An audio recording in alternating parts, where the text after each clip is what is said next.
इस सैशन ਦੇ ਵਿੱਚ ਆਪਣੇ ਸਾਰੇ ਮਹਿਮਾਨਾਂ ਦਾ ਤੇ ਪਾਰਟਿਸਪੈਂਟਸ ਦਾ ਮੈਂ ਪੰਜਾਬੀ ਵਿਭਾਗ ਜਲ ਸਿੱਖਿਆ ਵੱਲੋਂ ਸਵਾਗਤ ਕਰਦਾ।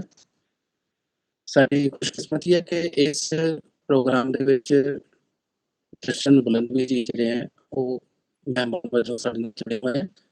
ਜਿਵੇਂ ਕਿ ਤੁਸੀਂ ਲਿਸਟ ਦੇ ਵਿੱਚ ਦੇਖ ਸਕਦੇ ਹੋ ਕਿ ਇੱਥੇ ਪੇਪਰ ਜਿਹੜਾ ਹੈ ਉਹ ਪੜ੍ਹਿਆ ਜਾਏਗਾ ਕਈ ਰਾਈਟਰਸ ਬਾਰੇ, ਔਰ ਜਿਹੜੇ ਮਹਿਮਾਨ ਆਏ ਹੋਏ ਨੇ ਉਹਨਾਂ ਬਾਰੇ ਵੀ ਇੱਕ ਪੇਪਰ ਜਿਹੜਾ ਇਸ ਸੈਸ਼ਨ ਦੇ ਵਿੱਚ ਪੜ੍ਹਿਆ ਜਾਣਾ ਹੈ। ਇਸ ਸੈਸ਼ਨ ਦੀ ਪ੍ਰਧਾਨਗੀ ਸਾਡੇ ਬਹੁਤ ਹੀ ਪੰਜਾਬੀ ਸਾਹਿਤ ਦੇ ਵਿਦਵਾਨ ਔਰ ਸਰਗਰਮੀ ਨਾਲ ਜਿਹੜਾ ਪੰਜਾਬੀ ਦੀਆਂ ਸਾਹਿਤਕ ਗਤੀਵਿਧੀਆਂ ਉਹਨਾਂ ਨਾਲ ਜੁੜੇ ਹੋਏ ਮੇਰੇ ਪਰਮ ਮਿੱਤਰ ਆਤਮ ਰੰਧਾਵਾ ਜੀ, ਉਹਨਾਂ ਦਾ ਵੀ ਮੈਂ ਸਵਾਗਤ ਕਰਦਾ ਇਸ ਪ੍ਰੋਗਰਾਮ ਦੇ ਵਿੱਚ। ਆਤਮ ਰੰਧਾਵਾ ਉਹ ਸ਼ਖਸੀਅਤ ਨੇ ਜਿਨ੍ਹਾਂ ਨੂੰ ਸਾਰੇ ਹੀ ਜਾਣਦੇ ਕਿ ਉਹ ਉੱਥੇ ਅਧਿਆਪਨ ਦੇ ਨਾਲ ਨਾਲ ਇੱਕ ਜਿਹੜਾ ਪੰਜਾਬੀ ਦਾ ਸਭ ਤੋਂ ਵਧੀਆ ਜਿਹੜਾ ਇਸ ਵੇਲੇ ਇੱਕ ਜਰਨਲ ਹੈ ਉਹ ਵੀ ਜਿਹੜਾ ਉਹ ਪ੍ਰਕਾਸ਼ਿਤ ਕਰਦੇ ਨੇ, ਉਹਦੇ ਮੁੱਖ ਸੰਪਾਦਕ ਨੇ। ਜਿਵੇਂ ਕਿ ਅਜੀਤ ਅਕਬਾਲ ਜੀ ਵੀ ਸ਼ਬਦ ਇੱਕ ਪ੍ਰਵਾਸੀ ਪੰਜਾਬੀ ਸਾਹਿਤ ਨਾਲ ਰਿਲੇਟਡ ਜਿਹੜਾ ਕਰਦੇ ਨੇ। ਸੋ ਸਾਡੇ ਇਸ ਸੈਮੀਨਾਰ ਦੇ ਵਿੱਚ ਇਹ ਬਹੁਤ ਸਾਨੂੰ ਲੱਗਦਾ ਹੈ ਇੱਕ ਖੁਸ਼ਕਿਸਮਤੀ ਵਾਲੀ ਗੱਲ ਹੈ ਕਿ ਇਸ ਤਰ੍ਹਾਂ ਦੀਆਂ ਸ਼ਖਸੀਅਤਾਂ ਇਸ ਵਿੱਚ ਸ਼ਾਮਲ ਹੋਈਆਂ ਨੇ। ਤੇ ਹੁਣ ਮੈਂ ਇਸ ਨੂੰ ਵਿਧੀਵਤ ਤੌਰ ਤੇ ਚਾਹੁੰਦਾ ਕਿ ਪ੍ਰੋਗਰਾਮ ਸ਼ੁਰੂ ਕੀਤਾ ਹੈ।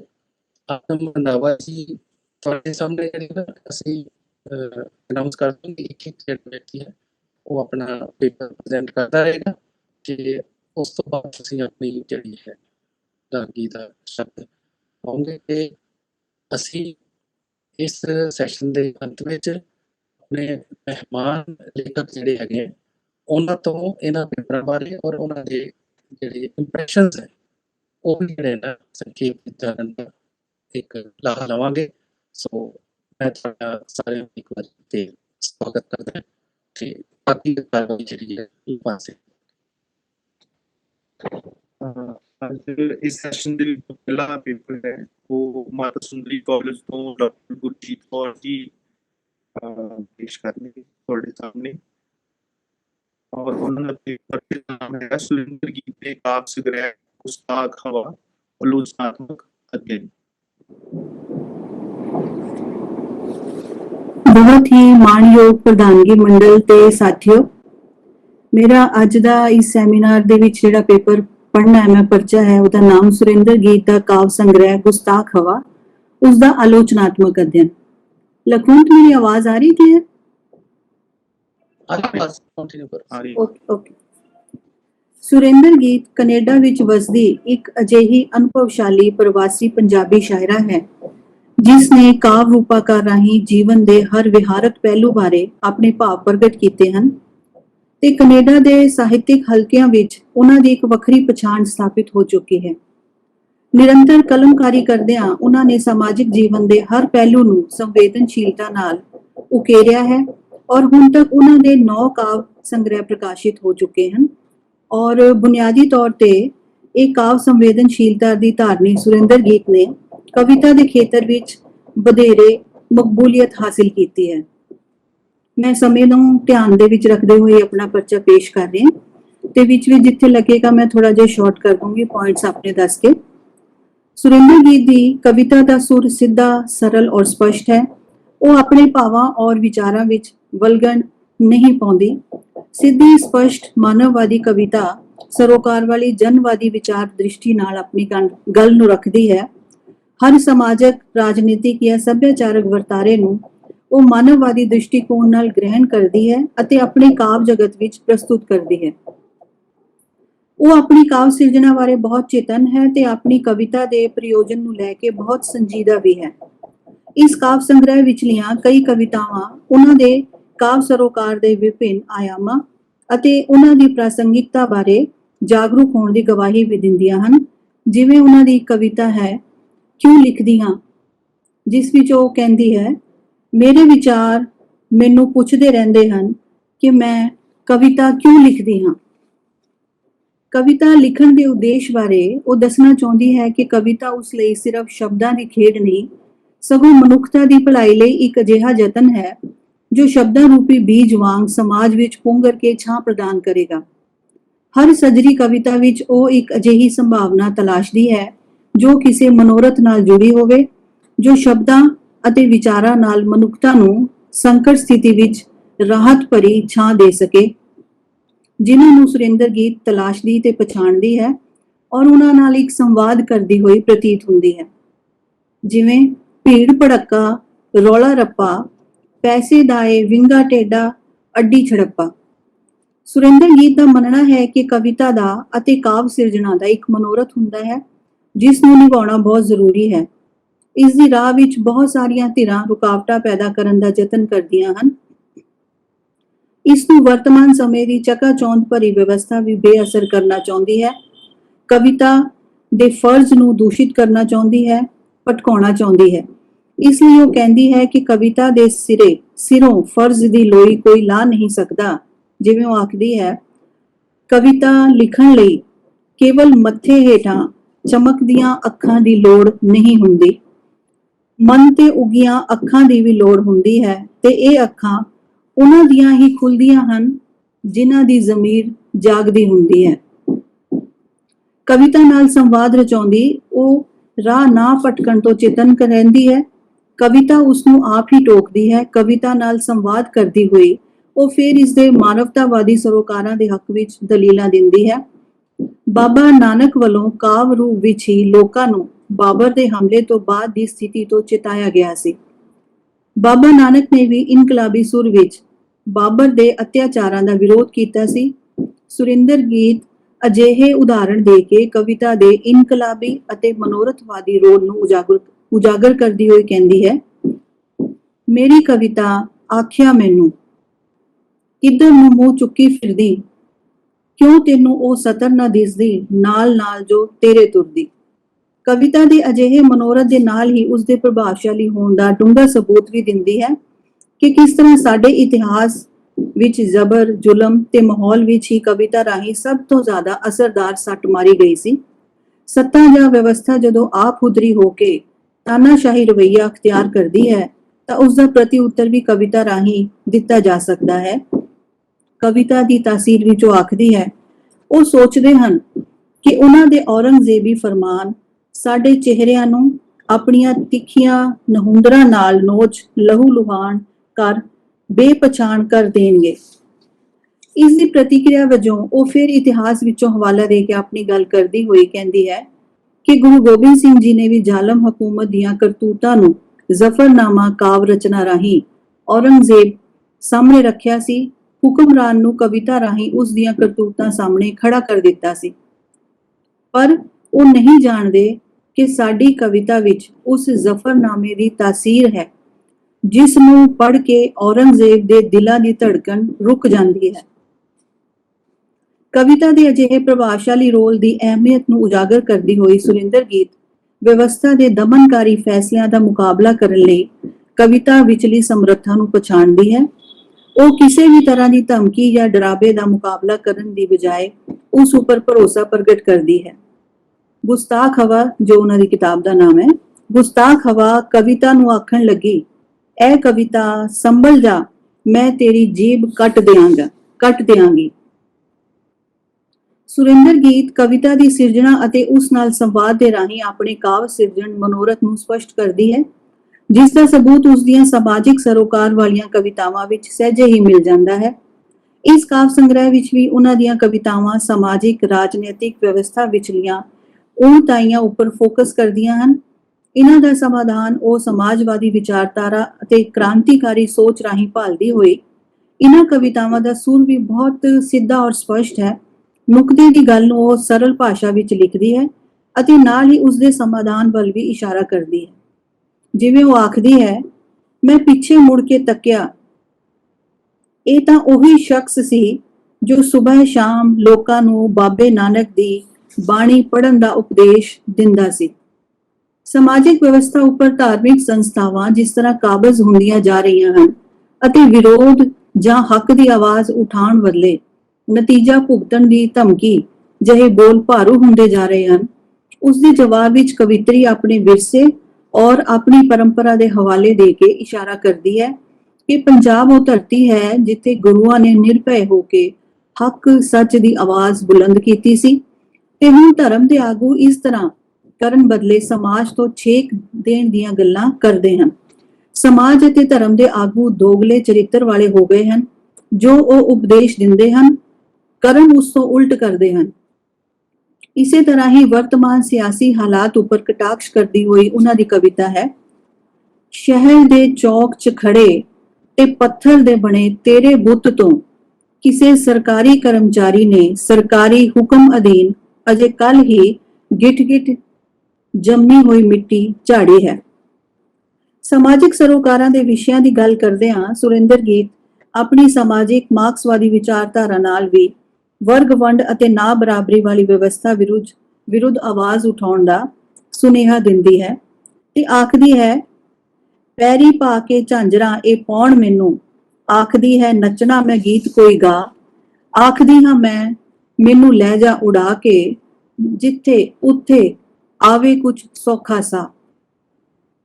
ਸੁਰਿੰਦਰ ਗੀਤ ਨੇ ਤਖਤ ਪਲਟ ਜਾਂਦੇ ਹਨ ਕਵਿਤਾ ਰਾਹੀਂ ਭਾਰਤ ਦੀ ਸਮਾਜਿਕ ਔਰ ਰਾਜਨੀਤਿਕ ਵਿਵਸਥਾ ਵਿੱਚ ਆਈ ਗਿਰਾਵਟਾਂ ਦੇ ਪ੍ਰਮੁੱਖ ਖੇਤਰਾਂ ਨੂੰ ਪਛਾਣ ਕੇ ਉਸ ਉੱਪਰ ਟਿੱਪਣੀ ਵੀ ਕੀਤੀ ਹੈ।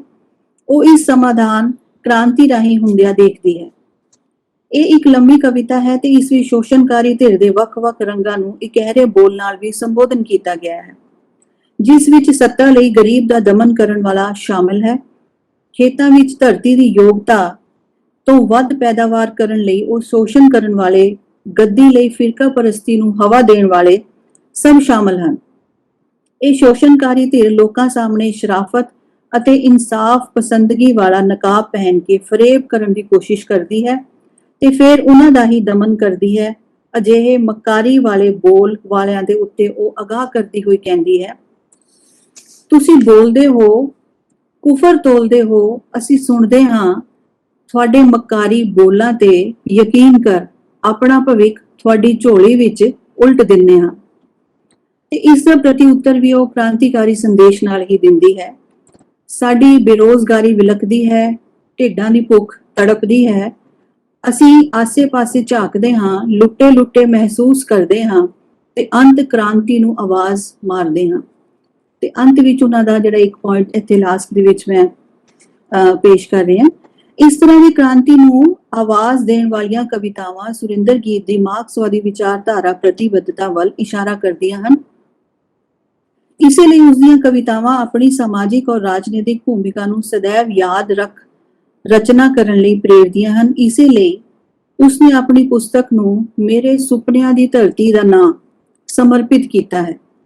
ਇਸ ਤੋਂ ਜਾਪਦਾ ਹੈ ਕਿ ਉਹ ਜਿਸ ਵੇਲੇ ਪੰਜਾਬ ਤੋਂ ਪ੍ਰਵਾਸ ਕਰਕੇ ਵਿਦੇਸ਼ ਗਈ ਹੈ, ਉਸਦੇ ਚੇਤਿਆਂ ਵਿੱਚ ਉਸ ਵੇਲੇ ਦਾ ਪੰਜਾਬ ਤਾਂ ਵਸਦਾ ਹੀ ਹੈ, ਸਗੋਂ ਉਸ ਤੋਂ ਬਾਅਦ ਦੇ ਸਮੇਂ ਵਿੱਚ ਵਾਪਰੀਆਂ ਘਟਨਾਵਾਂ ਅਤੇ ਬਦਲਾਵ ਬਾਰੇ ਉਹ ਬਹੁਤ ਹੀ ਚੇਤਨ ਹੈ। ਪਰ ਫਿਰ ਵੀ ਉਹ ਇਸ ਪੰਜਾਬ ਨੂੰ ਇੱਕ ਆਦਰਸ਼ਕ ਅਤੇ ਰੋਮਾਂਟਿਕ ਸੁਪਨੇ ਦੀ ਦ੍ਰਿਸ਼ਟੀ ਨਾਲ ਵੇਖਦੀ ਹੈ ਅਤੇ ਉਸਦੀ ਸਿਰਜਣਾ ਲਈ ਸਮਾਜਵਾਦੀ ਔਰ ਜਨਵਾਦੀ ਵਿਚਾਰਧਾਰਾ ਨੂੰ ਅਪਣਾਉਂਦੀ ਹੈ। ਇਸੇ ਦ੍ਰਿਸ਼ਟੀ ਤੋਂ ਉਹ ਸਮਾਜ ਵਿੱਚ ਮਾਨਵਤਾਵਾਦੀ ਮੁੱਲਾਂ ਦੀ ਸਥਾਪਨਾ ਲੋਚਦੀ ਹੈ ਤੇ ਉਸਦੀਆਂ ਕਵਿਤਾਵਾਂ ਵਿੱਚ ਭਾਵੁਕਤਾ ਤਾਂ ਹੈ, ਪਰ ਉਹ ਇਸ ਤੋਂ ਪਾਰ ਜਾ ਕੇ ਕਾਵ ਮਨੋਰਥ ਦੀ ਪੂਰਤੀ ਕਰਨ ਲਈ ਸਿੱਧਾ ਸੰਦੇਸ਼ ਦੇਣ ਦੀ ਵਿਧੀ ਅਪਣਾਉਂਦੀ ਹੈ ਔਰ ਇਸ ਲਈ ਅਜਿਹੇ ਸੰਘਰਸ਼ ਵਰਗ ਦੀਆਂ ਮਾਨਵੀ ਸਮੱਸਿਆਵਾਂ ਔਰ ਜੀਵਨ ਸੰਕਟ ਨੂੰ ਵੀ ਆਪਣੀ ਕਾਵ ਸਿਰਜਣਾ ਦਾ ਆਧਾਰ ਬਣਾਉਂਦੀ ਹੈ। ਅੰਤਿਮ ਕਵਿਤਾ ਹੈ ਉਹਨਾਂ ਦੀ, ਮੁਸ਼ਕਿਲ ਹੁੰਦਾ ਹੈ ਝੁੱਗੀਆਂ ਦੁਆਲੇ, ਕੰਧਾਂ ਕੱਢੀਆਂ ਨੇਰੀ ਆਈ, ਕੰਧਾਂ ਢਾਈਆਂ ਹੋ ਗਈਆਂ ਸਰਕਾਰਾਂ ਨੰਗੀਆਂ। ਪਰ ਇਸ ਦੇ ਨਾਲ ਹੀ ਜਦੋਂ ਕਹਿੰਦੀ ਹੈ ਕਿ ਕਦਮ ਉਹਨਾਂ ਦੇ ਸ਼ਾਦੀ ਭਰਦੇ, ਹਰ ਪ੍ਰਵਾਸੀ ਜਨਮ ਭੋਏ ਤੇ ਮਰਨਾ ਚਾਹੇ, ਤਾਂ ਸਪਸ਼ਟ ਹੈ ਕਿ ਉਹ ਦੇਸ਼ ਅੰਦਰਲੇ ਪ੍ਰਵਾਸ ਅਤੇ ਆਪਣੇ ਪ੍ਰਵਾਸ ਨੂੰ ਕਿਸੇ ਗਹਿਰੇ ਭੂ-ਵੇਰਵੇ ਨਾਲ ਸਮਝਣ ਦੀ ਕੋਸ਼ਿਸ਼ ਕਰਦੀ ਹੈ। ਉਹ ਆਪਣੀ ਜਨਮ ਭੋਏ ਨਾਲ ਮੋਹ ਦੇ ਰਿਸ਼ਤੇ ਨੂੰ ਬਹੁਤ ਹੀ ਸ਼ਿੱਦਤ ਨਾਲ ਮਹਿਸੂਸ ਕਰਦੀ ਹੈ, ਜਿਸ ਦੇ ਪ੍ਰਭਾਵ ਨਾਲ ਉਸਦੀ ਕਾਵ ਚੇਤਨਾ ਪੰਜਾਬ ਪ੍ਰਤੀ ਇੱਕ ਸੰਵੇਦਨਸ਼ੀਲ ਰਿਸ਼ਤਾ ਕਾਇਮ ਕਰਦੀ ਹੈ ਔਰ ਨਿਰਸੰਦੇਹ ਉਹ ਆਪਣੇ ਸੁਪਨਿਆਂ ਦੇ ਪੰਜਾਬ ਦੀ ਬਹਾਲੀ ਲਈ ਬਹੁਤ ਹੀ ਸਜਗ ਹੈ ਤੇ ਆਪਣੀ ਭਾਵੁਕਤਾ ਭਰਪੂਰ ਮਾਨਵਵਾਦੀ ਔਰ ਜਨਵਾਦੀ ਵਿਚਾਰਧਾਰਾ ਨਾਲ ਇਸ ਧਰਤੀ ਦੀ ਪੂਰਤੀ तलाश करदी जापदी। धन्नवाद, बहुत बहुत शुक्रिया। थैंक यू मैम, बहुत धन्यवाद जी। ਸਾਡੇ ਅੱਗੇ ਜੋ ਪਰਚਾ ਪ੍ਰੈਜ਼ੈਂਟਰ ਨੇ ਉਹ ਡਾਕਟਰ ਮੇਘਾ ਸਲਵਾਨ ਗੁਰੂ ਨਾਨਕ ਦੇਵ ਯੂਨੀਵਰਸਿਟੀ ਤੋਂ ਪੰਜਾਬੀ ਵਿਭਾਗ ਔਰ ਉਹਨਾਂ ਦਾ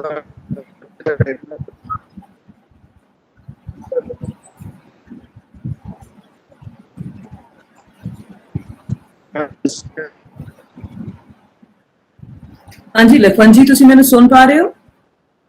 जी मैम। ओके, ठीक है। एक रोज़ा अंतरराष्ट्रीय सैमीनार ਦਾ ਆਯੋਜਨ ਕਰਨ ਵਾਲੀ ਸੰਸਥਾ ਦਿਆਲ ਸਿੰਘ ਕਾਲਜ ਦੇ ਪ੍ਰਿੰਸੀਪਲ ਵੀਕੇ ਪਾਲੀਵਾਲ ਜੀ, ਇਸ ਸੈਮੀਨਾਰ ਦੇ ਕਨਵੀਨਰ ਪ੍ਰੋਫੈਸਰ ਰਵਿੰਦਰ ਸਿੰਘ ਜੀ,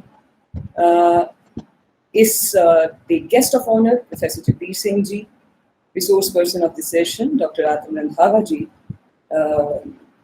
ਦਰਸ਼ਨ ਬੁਲੰਦਵੀ ਜੀ ਤੇ ਹੋਰ ਦੇਸ਼ ਵਿਦੇਸ਼ਾਂ ਤੋਂ ਜੁੜੀਆਂ ਸਤਿਕਾਰਤ ਹਸਤੀਆਂ, ਸਭ ਨੂੰ ਮੇਰਾ ਨਮਸਕਾਰ। ਜਿਵੇਂ ਕਿ ਲਖਵੰਤ ਹੋਰਾਂ ਨੇ ਤੁਹਾਨੂੰ ਮੇਰੇ ਪਰਚੇ ਦੇ ਸਿਰਲੇਖ ਦੇ ਨਾਲ ਤਾਂ ਜਾਣ ਕਰਵਾ ਹੀ ਦਿੱਤਾ ਕਿ ਮੇਰਾ ਪਰਚਾ ਕਹਾਣੀ ਦੇ ਨਾਲ ਸੰਬੰਧਿਤ ਹੈ, ਬਰਤਾਨਵੀ ਕਹਾਣੀ ਦੇ ਨਾਲ। ਔਰ ਇਸ ਕਹਾਣੀ ਦੇ ਲਈ ਜਿਹੜੀ ਮੈਂ ਆਧਾਰ ਸਮੱਗਰੀ ਦੀ ਚੋਣ ਕੀਤੀ ਹੈ ਉਹ ਇੱਕ ਕਹਾਣੀ ਸੰਗ੍ਰਹਿ ਹੈ ਪਛੂ ਦੀ ਵਾਰ, ਜਿਹਨੂੰ ਸੰਪਾਦਿਤ ਕੀਤਾ ਡਾਕਟਰ ਹਰਚਰਨ ਸਿੰਘ ਬੇਦੀ ਹੋਰਾਂ ਨੇ। ਇਸ ਨੂੰ ਚੁਣੇ ਜਾਣ ਦੀ ਇੱਕ ਖਾਸ ਵਜ੍ਹਾ ਹੈ ਡਾਕਟਰ ਬੇਦੀ ਉਹਨਾਂ ਕੁਝ ਸ਼ਖਸੀਅਤਾਂ 'ਚ ਜਿਨ੍ਹਾਂ ਨੇ ਇਸ ਖੇਤਰ ਦੇ ਵਿੱਚ ਨਿੱਠ ਕੇ ਕੰਮ ਕੀਤਾ, ਸਪੈਸ਼ਲੀ ਇਕੱਤਰੀਕਰਨ ਦੇ ਵਿੱਚ, ਜਿਹੜਾ ਪ੍ਰਵਾਸੀ ਲਿਟਰੇਚਰ ਆ ਉਹਦੇ ਇਕੱਤਰੀਕਰਨ ਦੇ ਵਿੱਚ ਡਾਕਟਰ ਬੇਦੀ ਦਾ ਕੰਮ ਜਿਹੜਾ ਉਹ ਬਹੁਤ ਸਰਾਹਨੀय ਹੈ। ਔਰ my this presentation is tribute to doctor Bedi ji, who played the role of a bridge who connects us with diasporic Punjabi literature, especially fiction, especially story. ਜਦੋਂ ਅਸੀਂ ਕਹਾਣੀ ਦੀ ਗੱਲ ਕਰਦੇ ਹਾਂ ਤੇ ਦੇਖੋ ਕੋਈ ਵੀ ਲਿਟਰੇਰੀ ਫਾਰਮ ਆ, ਇਹ ਇੱਕ ਪਾਸੇ ਵਿਅਕਤੀ ਦੇ ਜਿਹੜੇ ਅਨੁਭਵ ਨੇ ਔਰ ਇੱਕ ਪਾਸੇ ਉਹਦਾ ਮੈਲਿਊ ਹੈ, ਉਹਦਾ ਪਰਿਵੇਸ਼ ਹੈ, ਉਹਦੇ ਪ੍ਰਤੀ ਜਿਹੜਾ ਉਹਦਾ ਪ੍ਰਤੀਕਰਮ ਉਹ ਦਰਜ ਕਰਦਾ, ਉਹ ਵੱਖ-ਵੱਖ ਕਲਾਤਮਕ ਰੂਪਾਂ ਦੇ ਜ਼ਰੀਏ ਕਰਦਾ, ਜਿਨ੍ਹਾਂ ਦੇ ਵਿੱਚੋਂ ਇੱਕ ਸ਼ਕਤੀਸ਼ਾਲੀ ਰੂਪ ਆ ਲਿਟਰੇਚਰ, ਸਾਹਿਤ, ਔਰ ਸਾਹਿਤ ਦੇ ਵਿਭਿੰਨ ਰੂਪਾਂ ਚੋਂ ਇੱਕ ਹੈ ਕਹਾਣੀ। ਕਹਾਣੀ ਜਿਹੜੀ ਕਿ ਸੰਜਮੀ ਹੈ, ਤੀਖਣ ਸੁਭਾਅ ਦੀ ਧਾਰਨੀ ਹੈ, ਸੂਖਮ ਹੈ ਔਰ ਹਰ ਦਿਲ ਅਜ਼ੀਜ਼ ਹੈ। ਪੰਜਾਬੀ ਕਹਾਣੀ ਦੇ ਜਿਹੜੀ ਇੱਕ ਸਰੀ ਦਾ ਪੈਂਡਾ ਲਗਭਗ ਤੈਅ ਕਰ ਚੁੱਕੀ ਆ। ਇਸ ਪੈਂਡੇ ਦੇ ਦੌਰਾਨ 7ਵੇਂ ਦਹਾਕੇ ਦੇ ਕਰੀਬਨ ਇਹਦੇ ਵਿੱਚ ਦੋ ਪਸਾਰ ਜੁੜਦੇ ਆ, ਪ੍ਰਵਾਸੀ ਕਹਾਣੀ ਤੇ ਪਾਕਿਸਤਾਨੀ ਕਹਾਣੀ ਦੇ ਰੂਪ ਵਿੱਚ। ਪ੍ਰਵਾਸੀ ਕਹਾਣੀ ਦਾ ਜਿਹੜਾ ਮੁੱਢਲਾ ਕੇਂਦਰ ਬਣਦਾ ਉਹ ਬਰਤਾਨੀਆ ਬਣਦਾ, ਉਸ ਤੋਂ ਬਾਅਦ ਅਮਰੀਕਾ, ਕੈਨੇਡਾ ਤੇ ਹੋਰ ਜਿਹੜੀਆਂ ਅਫਰੀਕਨ ਕੰਟਰੀਜ਼ ਨੇ ਉਹਨਾਂ ਦੇ ਵਿੱਚ ਵੀ ਇਹ ਕਹਾਣੀ ਨਿਰੰਤਰ ਰਚੀ ਜਾ ਰਹੀ ਆ। ਜਦੋਂ ਅਸੀਂ ਪ੍ਰਵਾਸੀ ਕਹਾਣੀ ਦੀ ਗੱਲ ਕਰ ਰਹੇ ਹਾਂ ਤਾਂ ਇਸ ਸੰਬੰਧੀ ਇੱਕ ਗੱਲ ਤੇ ਜ਼ਰੂਰ ਫੋਕਸ ਰਹਿਣਾ ਬਹੁਤ ਜ਼ਰੂਰੀ ਆ ਕਿ ਜਿਹੜੀ ਪ੍ਰਵਾਸੀ ਕਹਾਣੀ ਆ ਉਹਦੇ ਵਿੱਚ ਜਿਹੜਾ ਪ੍ਰਮੁੱਖ ਸੰਚਾਲਕ ਤੱਤ ਆ ਉਹ ਇਹਦਾ ਮੈਲਿਊ ਆ, ਉਹ ਇਹਦਾ ਪਰਿਵੇਸ਼ ਆ। ਇੱਕ ਐਸਾ ਤੱਤ ਆ ਜਿਹੜਾ ਯੂ ਕੈਨ ਸੇ ਕਿ ਇਹ ਉਹਦਾ ਜਨਕ ਵੀ ਆ, ਉਹਦਾ ਪਾਲਕ ਵੀ ਆ। ਜੇ ਤੁਸੀਂ ਪ੍ਰਵਾਸੀ ਕਹਾਣੀ ਨੂੰ ਸਮਝਣਾ ਤੇ ਤੁਸੀਂ ਇਹਦੇ ਮੈਲਿਊ ਨੂੰ ਇਗਨੋਰ ਨਹੀਂ ਕਰ ਸਕਦੇ। ਕਹਾਣੀ ਦੇ ਜ਼ਰੀਏ ਰਾਈਟਰ ਜੋ ਵੀ ਕਹਿਣਾ ਚਾਹ ਰਿਹਾ, ਜੋ ਵੀ ਉਹਦੀ ਸੰਵੇਦਨਾ ਹੈ, ਜੋ ਵੀ ਉਹਦੀ ਅਨੁਭੂਤੀ ਹੈ, ਉਹ ਉਹਦੇ ਲਈ ਆਸਰਿਤ ਹੈ ਉਸ ਮੈਲਿਊ ਦੇ ਉੱਤੇ। ਔਰ ਸ਼ੁਰੂ ਤੋਂ ਹੀ ਜੇ ਅਸੀਂ ਆਪਣੇ ਮੁੱਢ ਤੋਂ ਦੇਖੀਏ ਤੇ ਜਿਹੜੇ ਸਾਡੇ ਅਲੱਗ-ਅਲੱਗ ਚਿੰਤਕ ਨੇ, ਫਿਲਾਸਫਰਸ ਨੇ, ਸਾਈਕੋਲੋਜਿਸਟ ਨੇ, ਸੋਸ਼ਲ ਸਾਈਕੋਲੋਜਿਸਟ ਨੇ, ਉਹ they are focused on the relationship between both of the aspects. ਜਦੋਂ ਫॉर ਐਗਜ਼ਾਮਪਲ ਤੁਸੀਂ ਗੱਲ ਕਰ ਲਓ, ਤੁਸੀਂ ਪਲੈਟੋ ਦਾ ਜ਼ਿਕਰ ਕਰ ਸਕਦੇ ਹੋ, ਤੁਸੀਂ ਅਰਸਤੂ ਦੀ ਗੱਲ ਕਰ ਸਕਦੇ ਹੋ ਦ ਪੋਲਿਟਿਕਸ ਦੇ ਵਿੱਚ, ਤੁਸੀਂ ਐਪੀਕਿਊਰਸ ਦੀ ਗੱਲ ਕਰ ਸਕਦੇ ਹੋ, ਉਹਦਾ ਜਿਹੜਾ ਹੈਡੋਨਿਸਟਿਕ ਮਟੀਰੀਅਲਿਜ਼ਮ ਹੈ, ਤੁਸੀਂ ਜਿਹੜੇ ਅਲੱਗ-ਅਲੱਗ ਸੋਸ਼ਲ ਸਾਈਕੋਲੋਜਿਸਟ ਨੇ ਜਿਨ੍ਹਾਂ ਨੇ ਸਮੇਂ-ਸਮੇਂ ਤੇ ਬਹੁਤ ਸਾਰੀਆਂ ਥਿਊਰੀਜ਼ ਦਿੱਤੀਆਂ ਨੇ, ਜਿੱਦਾਂ ਫॉर ਐਗਜ਼ਾਮਪਲ ਇੱਕ ਬੜੀ ਇੱਥੇ ਸਾਰਿਆਂ ਦਾ ਜ਼ਿਕਰ ਕਰਨਾ ਤਾਂ ਪੋਸੀਬਲ ਨਹੀਂ, ਪਰ ਮੈਂ ਇੱਕ ਦੀ ਗੱਲ ਕਰ ਸਕਦੀ ਹਾਂ। ਚਾਰਲਸ ਸਟਨ ਪੂਲੇ ਦੀ ਇੱਕ ਥਿਊਰੀ ਸੀ looking glass self. Looking glass self means ਸਵੈ ਦਾ ਸ਼ੀਸ਼ਾ। ਉਹਦੇ ਵਿੱਚ ਉਹ ਕਹਿੰਦਾ ਕਿ ਜਿਸ ਤਰੀਕੇ ਦੇ ਨਾਲ ਇੱਕ ਬੰਦਾ ਜਦੋਂ ਡਰੈਸ ਅਪ ਹੋ ਜਾਂਦਾ, ਜਦੋਂ ਉਹਨੇ ਆਪਣੇ ਆਪ ਨੂੰ ਨਿਹਾਰਨਾ, ਦੇਖਣਾ ਕਿ ਉਹ ਕਿੱਦਾਂ ਦਾ ਲੱਗ ਰਿਹਾ, ਤਾਂ ਉਹ ਸ਼ੀਸ਼ਾ ਦੇਖਦਾ, ਉਹਦੇ ਵਿੱਚੋਂ ਆਪਣੇ ਪੋਜ਼ਿਟਿਵ ਨੈਗੇਟਿਵਸ ਉਹ ਜਾਣਨ ਦੀ ਕੋਸ਼ਿਸ਼ ਕਰਦਾ। ਸੇਮ ਵੇ ਜਦੋਂ ਵਿਅਕਤੀ ਆਪਣੇ ਬਾਰੇ ਜਾਣਨਾ ਚਾਹੁੰਦਾ ਤਾਂ ਉਹ ਡਿਪੈਂਡੈਂਟ ਹੁੰਦਾ ਦੂਸਰਿਆਂ ਤੇ। ਉਹ ਆਪਣੀ ਇਮੈਜੀਨੇਸ਼ਨ ਦੇ ਜ਼ਰੀਏ ਇਹ ਜਾਣਨ ਦੀ ਕੋਸ਼ਿਸ਼ ਕਰਦਾ ਕਿ ਦੂਸਰੇ ਉਹਦੇ ਕਿਰਦਾਰ ਦੇ ਬਾਰੇ, ਉਹਦੇ ਚਰਿੱਤਰ ਦੇ ਬਾਰੇ ਕਿਸ ਕਿਸਮ ਦਾ ਪ੍ਰਤੀਕਰਮ ਰਜਿਸਟਰ ਕਰਦੇ ਆ। ਯਾਨੀ ਆਪਣੇ ਬਾਰੇ ਕੋਈ ਵੀ ਧਾਰਨਾ ਬਣਾਉਣ ਦੇ ਲਈ, ਕੋਈ ਵੀ ਧਾਰਨਾ ਦੀ ਫਾਰਮੇਸ਼ਨ ਕਰਨ ਦੇ ਲਈ ਉਹ ਦੂਸਰਿਆਂ ਦੇ ਥਿੰਕਿੰਗ ਪ੍ਰੋਸੈਸ ਤੇ ਬੇਸਡ ਹੁੰਦਾ। ਜਦੋਂ ਅਸੀਂ ਪ੍ਰਵਾਸੀ ਕਹਾਣੀ ਦੀ ਗੱਲ ਕਰਦੇ ਹਾਂ ਤੇ ਜਿਹੜੀ ਪ੍ਰਵਾਸੀ ਕਹਾਣੀ ਆ ਬੇਸਿਕਲੀ ਉਹ ਇਸੇ ਇੰਟਰ ਰਿਲੇਸ਼ਨ ਦੇ ਵਿੱਚੋਂ ਜਨਮਦੀ ਆ। ਉਹਦੇ ਜਿਹੜੇ ਵਿਭਿੰਨ ਸਰੋਕਾਰ ਨੇ ਉਹ ਇਸੇ ਰਿਲੇਸ਼ਨ ਦੇ ਵਿੱਚੋਂ ਜਨਮਦੇ ਆ, ਤੇ ਜੇ ਤੁਸੀਂ ਉਹਨੇ ਇਸ ਰਿਲੇਸ਼ਨ ਦੇ ਵਿੱਚ ਨਹੀਂ ਦੇਖੋਗੇ ਤਾਂ ਤੁਹਾਡੀ ਜਿਹੜੀ ਸਟੱਡੀ ਹੋਏਗੀ ਉਹ ਅਧੂਰੀ ਹੋਏਗੀ। ਜਿਵੇਂ ਮੈਂ ਤੁਹਾਨੂੰ ਪਹਿਲਾਂ ਦੱਸ ਚੁੱਕੀ ਹਾਂ, ਮੇਰੀ ਜਿਹੜੀ ਸਟੱਡੀ ਹੈ ਬੇਸਡ ਆ ਇੱਕ ਕਿਤਾਬ ਤੇ ਪੱਛੋਂ ਦੀ ਵਾਹ, ਔਰ ਇਸ ਕਿਤਾਬ ਦੇ ਵਿੱਚ ਪੱਛੋਂ ਦੀ ਵਾਹ ਦੇ ਹਵਾਲੇ ਦੇ ਨਾਲ ਜਿਹੜੀ ਬਰਤਾਨੀਆ ਦੀ ਕਹਾਣੀ ਆ ਉਹਦੇ ਵੱਖਰੇ ਮੁਖਤਲਿਫ ਜਿਹੜੇ ਸਰੋਕਾਰ ਆ ਉਹਨਾਂ ਨੂੰ ਛੋਇਆ ਗਿਆ। ਬਰਤਾਨਵੀ ਕਹਾਣੀ ਦਾ ਜਿਹੜਾ ਪ੍ਰਮੁੱਖ ਸਰੋਕਾਰ ਰਿਹਾ, ਪਹਿਲਾਂ ਵੀ ਰਿਹਾ, ਅੱਜ ਵੀ ਰਿਹਾ, ਉਹ ਪ੍ਰਵਾਸੀ ਚੇਤਨਾ ਦੇ ਵਿਭਿੰਨ ਪਸਾਰਾਂ ਦੇ ਨਾਲ ਹੀ ਜੁੜਿਆ ਹੋਇਆ। ਪ੍ਰਵਾਸੀ ਦੀ ਆਪਣੇ ਬਾਰੇ ਚੇਤਨਾ ਕਿ ਮੈਂ ਪ੍ਰਵਾਸੀ ਹਾਂ, ਉਹਦੇ ਨਾਲ ਹੀ ਇਹ ਸਰੋਕਾਰ ਜਿਹੜੇ ਉਹ ਜੁੜੇ ਹੋਏ ਆ। ਔਰ ਇਹ ਕਿਉਂ ਚੇਤਨਾ ਪੈਦਾ ਹੁੰਦੀ ਆ, ਉਹਦਾ ਇੱਕ ਜਿਹੜਾ ਕਈ ਰੀਜ਼ਨਸ ਨੇ, ਬਟ ਵਨ ਆਫ ਦੈਮ ਜਿਹੜਾ ਪ੍ਰਮੁੱਖ ਆ ਉਹ ਹੈ ਉਹਦਾ ਨਸਲਵਾਦੀ ਵਿਵਹਾਰ। ਅਸੀਂ ਕਹਿੰਦੇ ਹਾਂ ਸਮਾਂ ਬਦਲ ਗਿਆ, ਸਿਚੁਏਸ਼ਨਸ ਬਦਲ ਗਈਆਂ, ਟਾਈਮ ਬਦਲ ਗਿਆ, ਬਹੁਤ ਕੁਝ ਪੋਲਿਸ਼ਡ ਹੋ ਗਿਆ, ਬਟ ਗਹਿਨ ਧਰਾਤਲ ਤੇ ਬਹੁਤ ਸਾਰੀਆਂ ਚੀਜ਼ਾਂ ਜਿਹੜੇ ਬੀਜ ਰੂਪ ਨੇ ਉਹ ਜਿਉਂ ਦੇ ਤਿਉਂ ਬਰਕਰਾਰ ਨੇ। ਇੱਕ ਕਹਾਣੀ ਆ, ਹਰਜੀਤ ਅਟਵਾਲ ਹੁਣੇ ਬੋਲ ਰਹੇ ਸੀ, ਉਹਨਾਂ ਦੀ ਹੀ ਕਹਾਣੀ ਆ ਕਾਲਾ ਲਹੂ।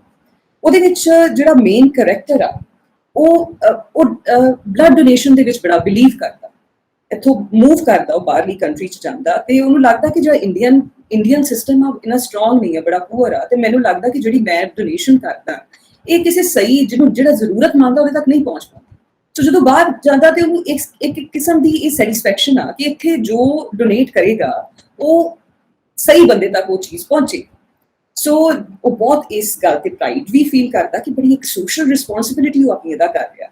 ਔਰ ਇਸ ਸਮੇਂ ਦੇ ਦੌਰਾਨ ਕੀ ਹੁੰਦਾ ਕਿ ਉਹਦਾ ਸੰਪਰਕ ਇੱਕ ਆਇਰਿਸ਼ ਨਰਸ ਦੇ ਨਾਲ ਹੁੰਦਾ, ਜਿਹੜੀ ਉਹਦੀ ਦੋਸਤ ਬਣ ਜਾਂਦੀ ਹੈ ਤੇ ਉਹਨੂੰ ਆਪਣਾ ਡੋਨੇਸ਼ਨ ਵਾਲਾ ਕਾਰਡ ਦਿਖਾਉਂਦਾ ਕਿ ਮੈਮ ਦੇਖੋ ਮੈਂ ਇਹ ਡੋਨੇਟ ਕੀਤਾ ਆਪਣਾ ਬਲੱਡ। ਤੇ ਉਹਦਾ ਜਿਹੜਾ ਅੱਗੇ ਰਿਪਲਾਈ ਹੁੰਦਾ ਉਸ ਕਿਰਦਾਰ ਦਾ, ਉਹ ਕਹਿੰਦੀ I am sorry mister Singh, ਪਰ ਇਹ ਜਿਹੜਾ ਤੁਹਾਡਾ ਖੂਨ ਆ ਇਹ ਕੋਈ ਵੀ ਕਿਸੇ ਵਿਅਕਤੀ ਨੂੰ ਨਹੀਂ ਚੜਾਇਆ ਜਾਣਾ, ਕਿਉਂਕਿ ਇੱਥੇ ਕਿਸੇ ਵੀ ਯੂਰਪੀਅਨ ਨੂੰ ਏਸ਼ੀਅਨ ਦਾ ਬਲੱਡ ਜਿਹੜਾ ਉਹ ਨਹੀਂ ਚੜਾਇਆ ਜਾਂਦਾ। ਸੋ ਕਹਿਣ ਦਾ ਮਤਲਬ ਜਦੋਂ ਇਸ ਕਿਸਮ ਦੇ ਰੇਸ਼ੀਅਲ ਬਿਹੇਵੀਅਰ ਐਗਜ਼ਿਸਟ ਕਰਨਗੇ ਤਾਂ ਉਹਦੇ ਨਾਲ ਬਹੁਤ ਸਾਰੇ ਕੰਸਰਨਸ ਜਿਹੜੇ ਨੇ ਉਹ ਪੈਦਾ ਹੋਣਗੇ, ਜਿਹੜੇ ਸੱਭਿਆਚਾਰਕ ਤਣਾਅ ਜਾਂ ਉਦਰੇਵਾਂ, ਸ਼ਨਾਖਤ ਦੀ ਸਮੱਸਿਆ, ਉਹ ਸਾਰੇ ਜਿਹੜੇ ਕੰਸਰਨਸ ਨੇ ਉਹ ਇਹਦੇ ਨਾਲ ਫਿਰ ਰਿਲੇਟ ਕਰ ਜਾਂਦੇ ਆ। ਜਿਹੜੀ ਬਰਤਾਨੀਆ ਦੀ ਕਹਾਣੀ ਆ ਉਹਦਾ ਇੱਕ ਇੰਪੋਰਟੈਂਟ ਸਰੋਕਾਰ ਇਹ ਵੀ ਆ ਕਿ ਇਹ ਸਾਡੇ ਜਿਹੜਾ ਇੰਸਟੀਟਿਊਸ਼ਨਲਾਈਜ਼ਡ ਰੇਸ਼ੀਅਲ ਬਿਹੇਵੀਅਰ ਆ ਉਹਨੂੰ ਵੀ ਫੜਨ ਦੀ ਕੋਸ਼ਿਸ਼ ਕਰਦੀ ਆ। ਸੰਸਥਾਗਤ ਨਸਲੀ ਵਿਵਹਾਰ, ਐਸਾ ਵਿਵਹਾਰ ਜਿਹੜੀ ਇਹ ਕੁਐਸਚਨ ਰੇਜ਼ ਕਰਦੀ ਆ ਕਿ ਜਿਹੜਾ ਤੁਸੀਂ ਵਿਵਹਾਰ ਦੀ ਗੱਲ ਕਰ ਰਹੇ ਹੋ ਨਾ, ਨਸਲੀ ਵਿਤਕਰਾ ਜਿਹੜਾ ਵਿਦੇਸ਼ੀ ਜ਼ਮੀਨ ਤੇ ਹੀ ਤੁਸੀਂ ਉਹਦੀ ਗੱਲ ਕਰ ਰਹੇ ਹੋ, ਇਹ ਸਿਰਫ ਉੱਥੇ ਨਹੀਂ ਆ, ਇਹ ਤੁਸੀਂ ਇੱਥੋਂ ਦੀ ਧਰਤੀ ਤੇ ਵੀ ਦੇਖੋ। ਕਹਾਣੀ ਹੈ ਇੱਕ ਕੁਰਸੀ ਜਿਹਦੇ ਵਿੱਚ ਦੋ ਪੈਰਲਲ ਸਿਚੁਏਸ਼ਨਸ ਕ੍ਰੀਏਟ ਕੀਤੀਆਂ ਗਈਆਂ। ਇੱਕ ਪਾਸੇ ਜਿਹੜਾ ਆਵਾਸੀ ਕਾਮਾ ਹੈ, ਇੱਕ ਪਾਸੇ ਪ੍ਰਵਾਸੀ ਕਾਮਾ ਹੈ। ਦੋਨਾਂ ਦੀ ਜਿਹੜੀ ਇਕਨੋਮਿਕ ਕੰਡੀਸ਼ਨ ਆ ਬਹੁਤ ਡਿਫਰੈਂਟ ਆ, ਇੱਕ ਦੀ ਬਹੁਤ ਉਚੇਰੀ ਆ, ਇੱਕ ਦੀ ਬਹੁਤ ਨੀਵੀਂ। ਪਰ ਇੱਕ ਦੇ ਲਈ ਜਿਹੜਾ ਸੰਬੋਧਨ ਹੈ ਬਲੈਕ ਬਾਸਟਰ ਹੈ, ਦੂਸਰੇ ਦੇ ਲਈ ਸਾਲਾ ਭਈਆ।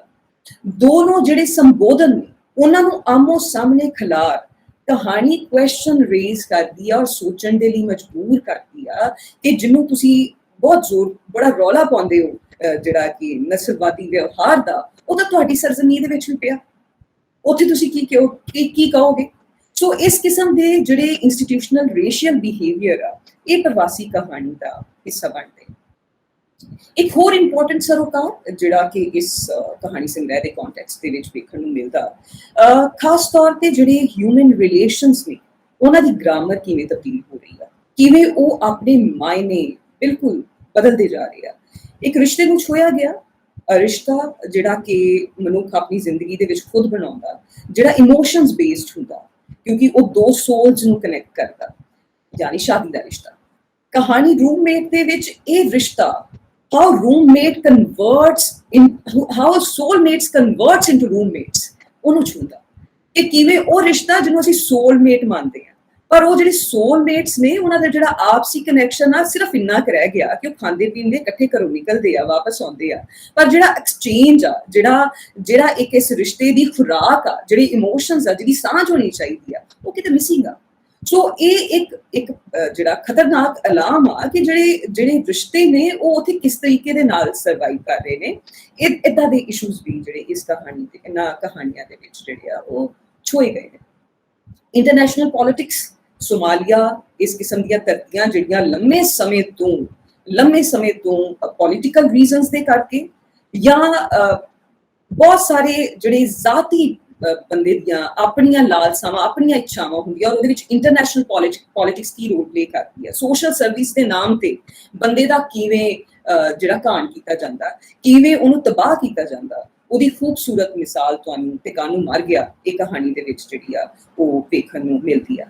ਇਸ ਕਹਾਣੀ ਦੇ ਵਿੱਚ ਜਿਹੜੀ ਇੱਕ ਤਬਦੀਲੀ ਤੁਹਾਨੂੰ ਨਜ਼ਰ ਆਏਗੀ, ਜਿਹੜਾ ਇੱਕ ਮਹੱਤਵਪੂਰਨ ਸਰੋਕਾਰ ਤੁਸੀਂ ਕਹਿ ਸਕਦੇ ਹੋ। ਦੋ ਧਿਰਾਂ ਵਾਪਸ ਪਰਤਣਾ ਨਹੀਂ ਚਾਹੁੰਦੀਆਂ ਪ੍ਰਮੁੱਖ ਤੌਰ ਤੇ ਇਸ ਸੰਗ੍ਰਹਿ ਦੇ ਕੰਟੈਕਸਟ ਦੇ ਵਿੱਚ। ਨੰਬਰ 1 ਔਰਤਾਂ ਤੇ ਨੰਬਰ 2 ਦ ਨਿਊ ਜਨਰੇਸ਼ਨ, ਉਹ ਜਨਰੇਸ਼ਨ ਜਿਹੜੀ ਕਿ ਆਪਣੇ ਆਪ ਨੂੰ ਬਰਤਾਨਵੀ ਮੰਨਦੀ ਹੈ, ਜਿਹਦਾ ਇੰਡੀਆ ਦੇ ਨਾਲ ਕੋਈ ਵਾਹ ਵਾਸਤਾ ਇੰਨਾ ਕਿ ਉਹਦੇ ਪੈਰੈਂਟਸ ਇੰਡੀਆ ਨੂੰ ਬਿਲੋਂਗ ਕਰਦੇ ਆ, ਪਰ ਉਹ ਜਿਹੜੀ ਪੀੜ੍ਹੀ ਆ ਪੂਰੀ ਤਰ੍ਹਾਂ ਦੇ ਨਾਲ ਸਵੈ ਕੇਂਦਰਿਤ ਆ, ਪੂਰੀ ਤਰ੍ਹਾਂ ਦੇ ਨਾਲ ਉਹ ਕਿਤੇ ਵੀ ਆਪਣੇ ਪੈਰੈਂਟਸ ਦਾ ਜਿਹੜਾ ਵਾਪਸ ਪਰਤਣ ਦਾ ਸੁਪਨਾ ਉਹਦੇ ਨਾਲ ਕਨੈਕਟ ਨਹੀਂ ਕਰ ਪਾਉਂਦੇ, ਔਰ ਨਾ ਹੀ ਉਹ ਬੋਦਰ ਕਰਦੇ ਆ ਕਿ ਉਹ ਆਪਣੇ ਜਿਹੜੇ ਹਿੱਤ ਆ ਉਹਨਾਂ ਨੂੰ ਤਿਲਾਂਜਲੀ ਦੇ ਦੇਣਗੇ ਬਿਕੋਜ਼ ਆਫ देयर ਪੈਰੈਂਟਸ। ਉਹ ਇਸ ਤੋਂ ਬਿਲਕੁਲ ਜਿਹੜੇ ਆ ਪਰੇ ਆ ਕਿਤੇ। ਸੋ ਉਹ ਇਹ ਮੰਨ ਕੇ ਚੱਲਦੇ ਆ ਕਿ ਜਿਸ ਪਰਿਵੇਸ਼ ਚੋਂ ਰਹਿ ਰਹੇ ਆ ਇਹ ਸੁਪਰੀਮ, ਇਹ ਬਿਹਤਰ ਆ। ਔਰ ਕਹਾਣੀਕਾਰ ਇਹ ਵੀ ਕੁਐਸਚਨ ਰੇਜ਼ ਕਰ ਰਿਹਾ ਕਿ ਜੇ ਉਹ ਐਸਾ ਸੋਚ ਰਹੇ ਨੇ ਕਿ ਕੀ ਉਹ ਗਲਤ ਸੋਚ ਰਹੇ ਨੇ। So this is the new thing ਕਿ ਉਹ ਇਹ ਕੁਐਸਚਨ ਵੀ ਰੇਜ਼ ਕਰ ਰਿਹਾ ਕਿ ਜੇ ਉਹ ਬੱਚੇ ਇਸ ਤਰ੍ਹਾਂ ਸੋਚ ਰਹੇ ਨੇ ਕਿ ਅਸੀਂ ਇੱਕ ਬਿਹਤਰ ਮੈਲਿਊ 'ਚ ਰਹਿ ਰਹੇ ਹਾਂ, ਅਸੀਂ ਇੱਕ ਬਿਹਤਰ ਜ਼ਿੰਦਗੀ ਜੀ ਰਹੇ ਹਾਂ, ਤੇ ਕੀ ਉਹ ਇੱਥੇ ਗਲਤ ਨਹੀਂ। ਔਰ ਇਹ ਇੱਕ ਬਦਲਿਆ ਹੋਇਆ ਸਟੈਂਡ ਤੁਹਾਨੂੰ ਨਜ਼ਰ ਆਏਗਾ ਜਿਹਦੇ ਵਿੱਚ ਉਹ ਤਸਵੀਰਾਂ ਕਹਾਣੀ ਆ, ਜਿਹਦੇ ਵਿੱਚ ਉਹਦਾ ਜਿਹੜਾ ਫਾਦਰ ਹੈ ਬੱਚੇ ਨੂੰ ਬੜਾ ਪ੍ਰੈਸ਼ਰਾਈਜ਼ ਵੀ ਕਰਦਾ, ਉਹਨੂੰ ਇਮੋਸ਼ਨਲੀ ਵੀ ਉਹਨੂੰ ਕੋਸ਼ਿਸ਼ ਕਰਦਾ ਕਿ ਉਹਨੂੰ ਆਪਣੇ ਨਾਲ ਲੈ ਕੇ ਚੱਲੇ, ਪਰ ਬੱਚਾ ਨਹੀਂ ਮੰਨਦਾ। ਔਰ ਜਦੋਂ ਖੁਦ ਜਾਂਦਾ ਤੇ ਉਹ ਅਲੱਗ-ਅਲੱਗ ਜਿਹੜੀਆਂ ਸੰਖੇਪ ਵਿੱਚ ਜੀ ਸੋ ਜਦੋਂ ਬੱਚਾ ਨਹੀਂ ਜਾਂਦਾ ਤੇ ਉਹ ਫਿਰ ਉਹ ਸਾਰੇ ਜਿਹੜੀਆਂ ਪਿਕਚਰਸ ਨੇ ਉਹਨਾਂ ਨੂੰ ਕਲਿੱਕ ਕਰ ਲੈਂਦਾ ਤਾਂ ਕਿ ਇਹ ਜਿਹੜੇ ਇਮੋਸ਼ਨਸ ਨੇ ਆਪਣੇ ਬੱਚੇ ਨੂੰ ਦਿਖਾ ਸਕੇ। ਪਰ ਬਾਅਦ ਦੇ ਵਿੱਚ ਕੁਝ ਐਸੀਆਂ ਤਸਵੀਰਾਂ ਉਸ ਆਪਣੀ ਧਰਤੀ ਦੇ ਸਾਹਮਣੇ ਆਉਂਦੀਆਂ ਤਾਂ ਸੋਚਦਾ ਵੀ ਇਹ ਤਸਵੀਰ ਮੈਂ ਖਿੱਚਾਂ ਜਾਂ ਨਾ ਖਿੱਚਾਂ। ਸੋ ਰਿਲੇਟ ਕਰ ਪਾਉਂਦਾ ਆਪਣੇ ਬੱਚੇ ਦੀ ਥਾਟ ਪ੍ਰੋਸੈਸ ਦੇ ਨਾਲ।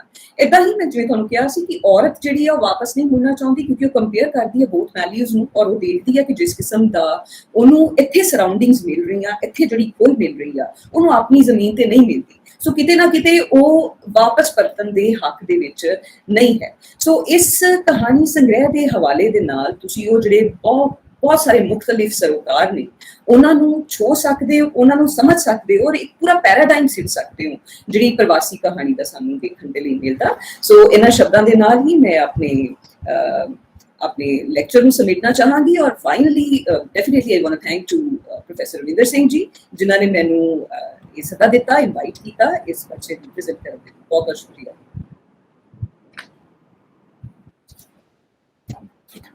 ਧੰਨਵਾਦ। ਮੈਂ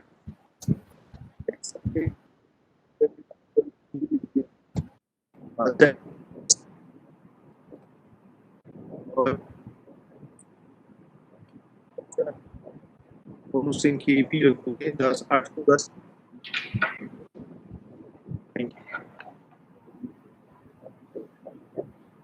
हाँ जी, आवाज आ रही थी? हाँ जी मैम, आवाज आ रही है। सब तो पहला मैं पंजाब केंद्रीय विश्वविद्यालय के साडे honourable chancellor professor Jagvir Singh ji उन्हां दा हार्दिक अभिनंदन, प्रधानगी मंडल, मंच संचालक सारिਆਂ ਨੂੰ मेरे ਵੱਲੋਂ सत्कार भरी सत श्री अकाल। मेरा अज का जो टॉपिक रहेगा प्रवास ते प्रवासी साहित्य दीयां समस्यावां ते संभावना, मैं थोड़ा संक्षेप दे विच ही करूंगी कोशिश। अपने इतिहासिक विकास के दौरान मनुख हमेशा अपनी जिहड़ियां वसेवे दीयां थावां ने उन्हां नूं बदलदा रहा है एक तो ज्यादा करना करके, जिहदे विच उन्हां दा जो मेन है वो है मनुख दी अपने पेट की भुख नूं बुझाउणा। इस तो इलावा उहदे जिहड़ियां आर्थिक लोड़ां लई वो प्रवास करदा, उहदे अनेकां होर भी बहुत सारे कारण ने, धार्मिक हो सकते ने, राजनीतिक, मनोरंजन, सिक्ख्या दे नाल संबंधित कई तरह के हो सकते हैं। भूगोलिक दूरी दे विच उहदे अंदर अपनी धरती दे उत्ते जां धरती दे रिश्तिਆਂ ਦਾ एक जो मोह हटाउण दी इच्छा पैदा हुंदी आ। मुख समस्या जिहड़ी उहदे विच उहनां दी रही आ भाषाई संचार दी हुंदी है, जिस दे कारण उहनां दा बहुत सारा जिहड़ा अंदरला है वो अण उचारिया भी रह जांदा। ਇਹੀ ਨਹੀਂ, ਉਹਨਾਂ ਨੂੰ ਉੱਥੇ ਨਸਲੀ ਵਿਤਕਰੇ, ਬੇਗਾਨਗੀ, ਭੂ-ਹੇਰਵਾਦ, ਸੱਭਿਆਚਾਰਕ ਤਣਾਅ ਆਦਿ ਵਰਗੀਆਂ ਜਿਹੜੀਆਂ ਤਲਖ ਹਕੀਕਤਾਂ ਹੈ ਉਹਨਾਂ ਨੂੰ ਆਪਣੇ ਤਨ ਦੇ ਉੱਪਰ ਵੀ ਹੰਢਾਉਣਾ ਪੈਂਦਾ।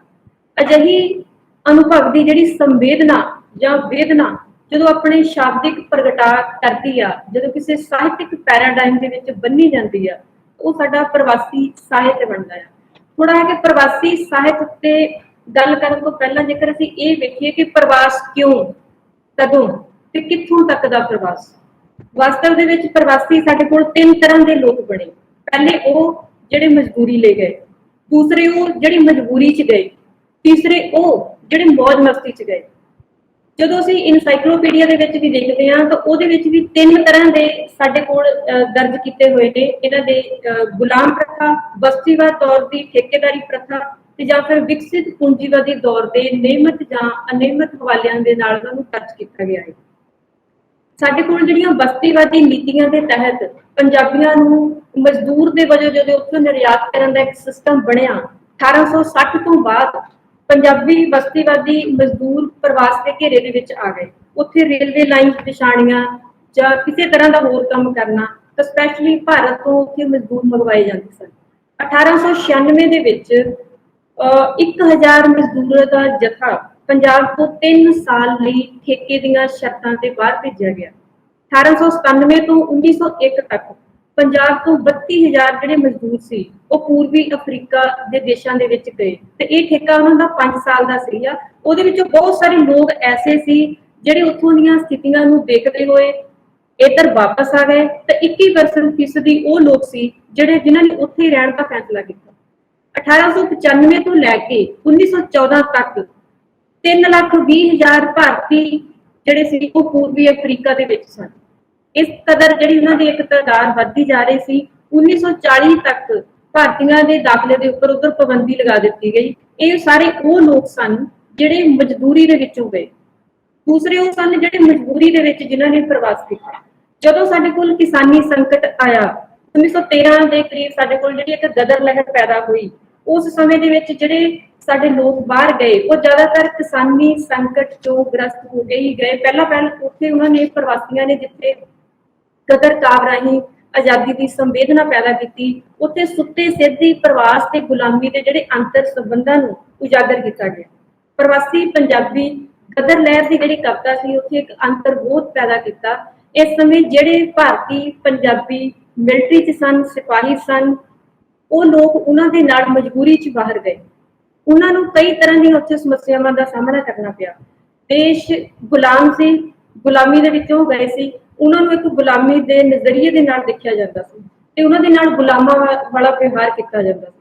ਦੂਸਰਾ ਉੱਥੇ ਇੱਕ ਰੇਸ਼ੀਅਲ ਡਿਸਕ੍ਰਿਮੀਨੇਸ਼ਨ ਸੀ। ਤੀਸਰਾ ਸੰਚਾਰ ਦੇ ਲਈ ਉਹਨਾਂ ਦੀ ਭਾਸ਼ਾ ਦੀ ਸਮੱਸਿਆ ਸੀ। ਚੌਥਾ ਉਹ ਘਰਾਂ ਤੋਂ ਦੂਰ ਗਏ, ਭੂ-ਹੇਰਵਾ ਸੀ, ਸੱਭਿਆਚਾਰਕ ਵਖਰੇਵਾ ਸੀ, ਮਜ਼ਦੂਰੀ ਵੀ ਉਹਨਾਂ ਨੂੰ ਘੱਟ ਮਿਲਦੀ ਸੀ। 1925 ਤੋਂ 50 ਤੱਕ ਦਾ ਜਿਹੜਾ ਸਾਡੇ ਕੋਲ ਸਮਾਂ ਹੈ ਉਹ ਪੰਜਾਬ ਦੇ ਪ੍ਰਵਾਸ ਦੇ ਵਿੱਚ ਇੱਕ ਵੱਡੀ ਖੜੋਤ ਵਾਲਾ ਸਮਾਂ ਸਾਡੇ ਕੋਲ, ਕਿਉਂਕਿ ਇਸ ਸਮੇਂ 1913-14 ਚ ਗਦਰ ਲਹਿਰ ਦਾ ਕੁਚਲਿਆ ਜਾਣਾ, 29 ਦੇ ਵਿੱਚ ਆਰਥਿਕ ਮੰਦਹਾਲੀ ਦਾ ਦੌਰ ਸੀ। ਦੂਸਰੇ ਵਿਸ਼ਵ ਜੰਗ ਦੇ ਸਮੇਂ ਭਾਰਤ ਸਮੇਤ ਬਹੁਤ ਸਾਰੀਆਂ ਬਸਤੀਆਂ ਦੇ ਵਿੱਚ ਆਜ਼ਾਦੀ ਲਈ ਜਿਹੜਾ ਸੰਘਰਸ਼ ਸੀ ਉਹਦੇ ਕਈ ਕਾਰਨ ਸਨ। ਇਸ ਸਮੇਂ ਦੇ ਦੌਰਾਨ ਅਮਰੀਕਾ, ਕੈਨੇਡਾ, ਇੰਗਲੈਂਡ, ਇਹਨਾਂ ਦੇ ਵਿੱਚ ਗਦਰ ਸਾਜ਼ਿਸ਼ ਦੇ ਤਹਿਤ ਭਾਰਤ ਵਾਸੀਆਂ ਦਾ ਵਿਸ਼ੇਸ਼ ਤੌਰ ਤੇ ਪੰਜਾਬੀਆਂ ਦੇ ਪ੍ਰਵਾਸ ਦੇ ਉੱਪਰ ਰੋਕ ਲਗਾ ਦਿੱਤੀ ਗਈ। ਜ਼ਮੀਨ ਤੇ ਰਿਸ਼ਤਿਆਂ ਪ੍ਰਤੀ ਉਹਨਾਂ ਨੇ ਇੱਕ ਖਾਸ ਕਿਸਮ ਦੀ ਇੱਕ ਸੰਵੇਦਨਾ ਉਹਨਾਂ 'ਚ ਪੈਦਾ ਹੋਈ। ਉਹਦਾ ਐਕਸਪ੍ਰੈਸ਼ਨ ਉਹਨਾਂ ਨੇ ਆਪਣੇ ਬਹੁਤਾ ਤਾਂ ਨਹੀਂ ਦਿੱਤਾ, ਪਰ ਗਦਰ ਲਹਿਰ ਦੀ ਕਵਿਤਾ ਦੇ ਵਿੱਚ ਸਾਨੂੰ ਇਹਦੇ ਨਾਲ ਸੰਬੰਧਿਤ ਬਹੁਤ ਕੁਝ ਮਿਲ ਜਾਂਦਾ ਹੈ।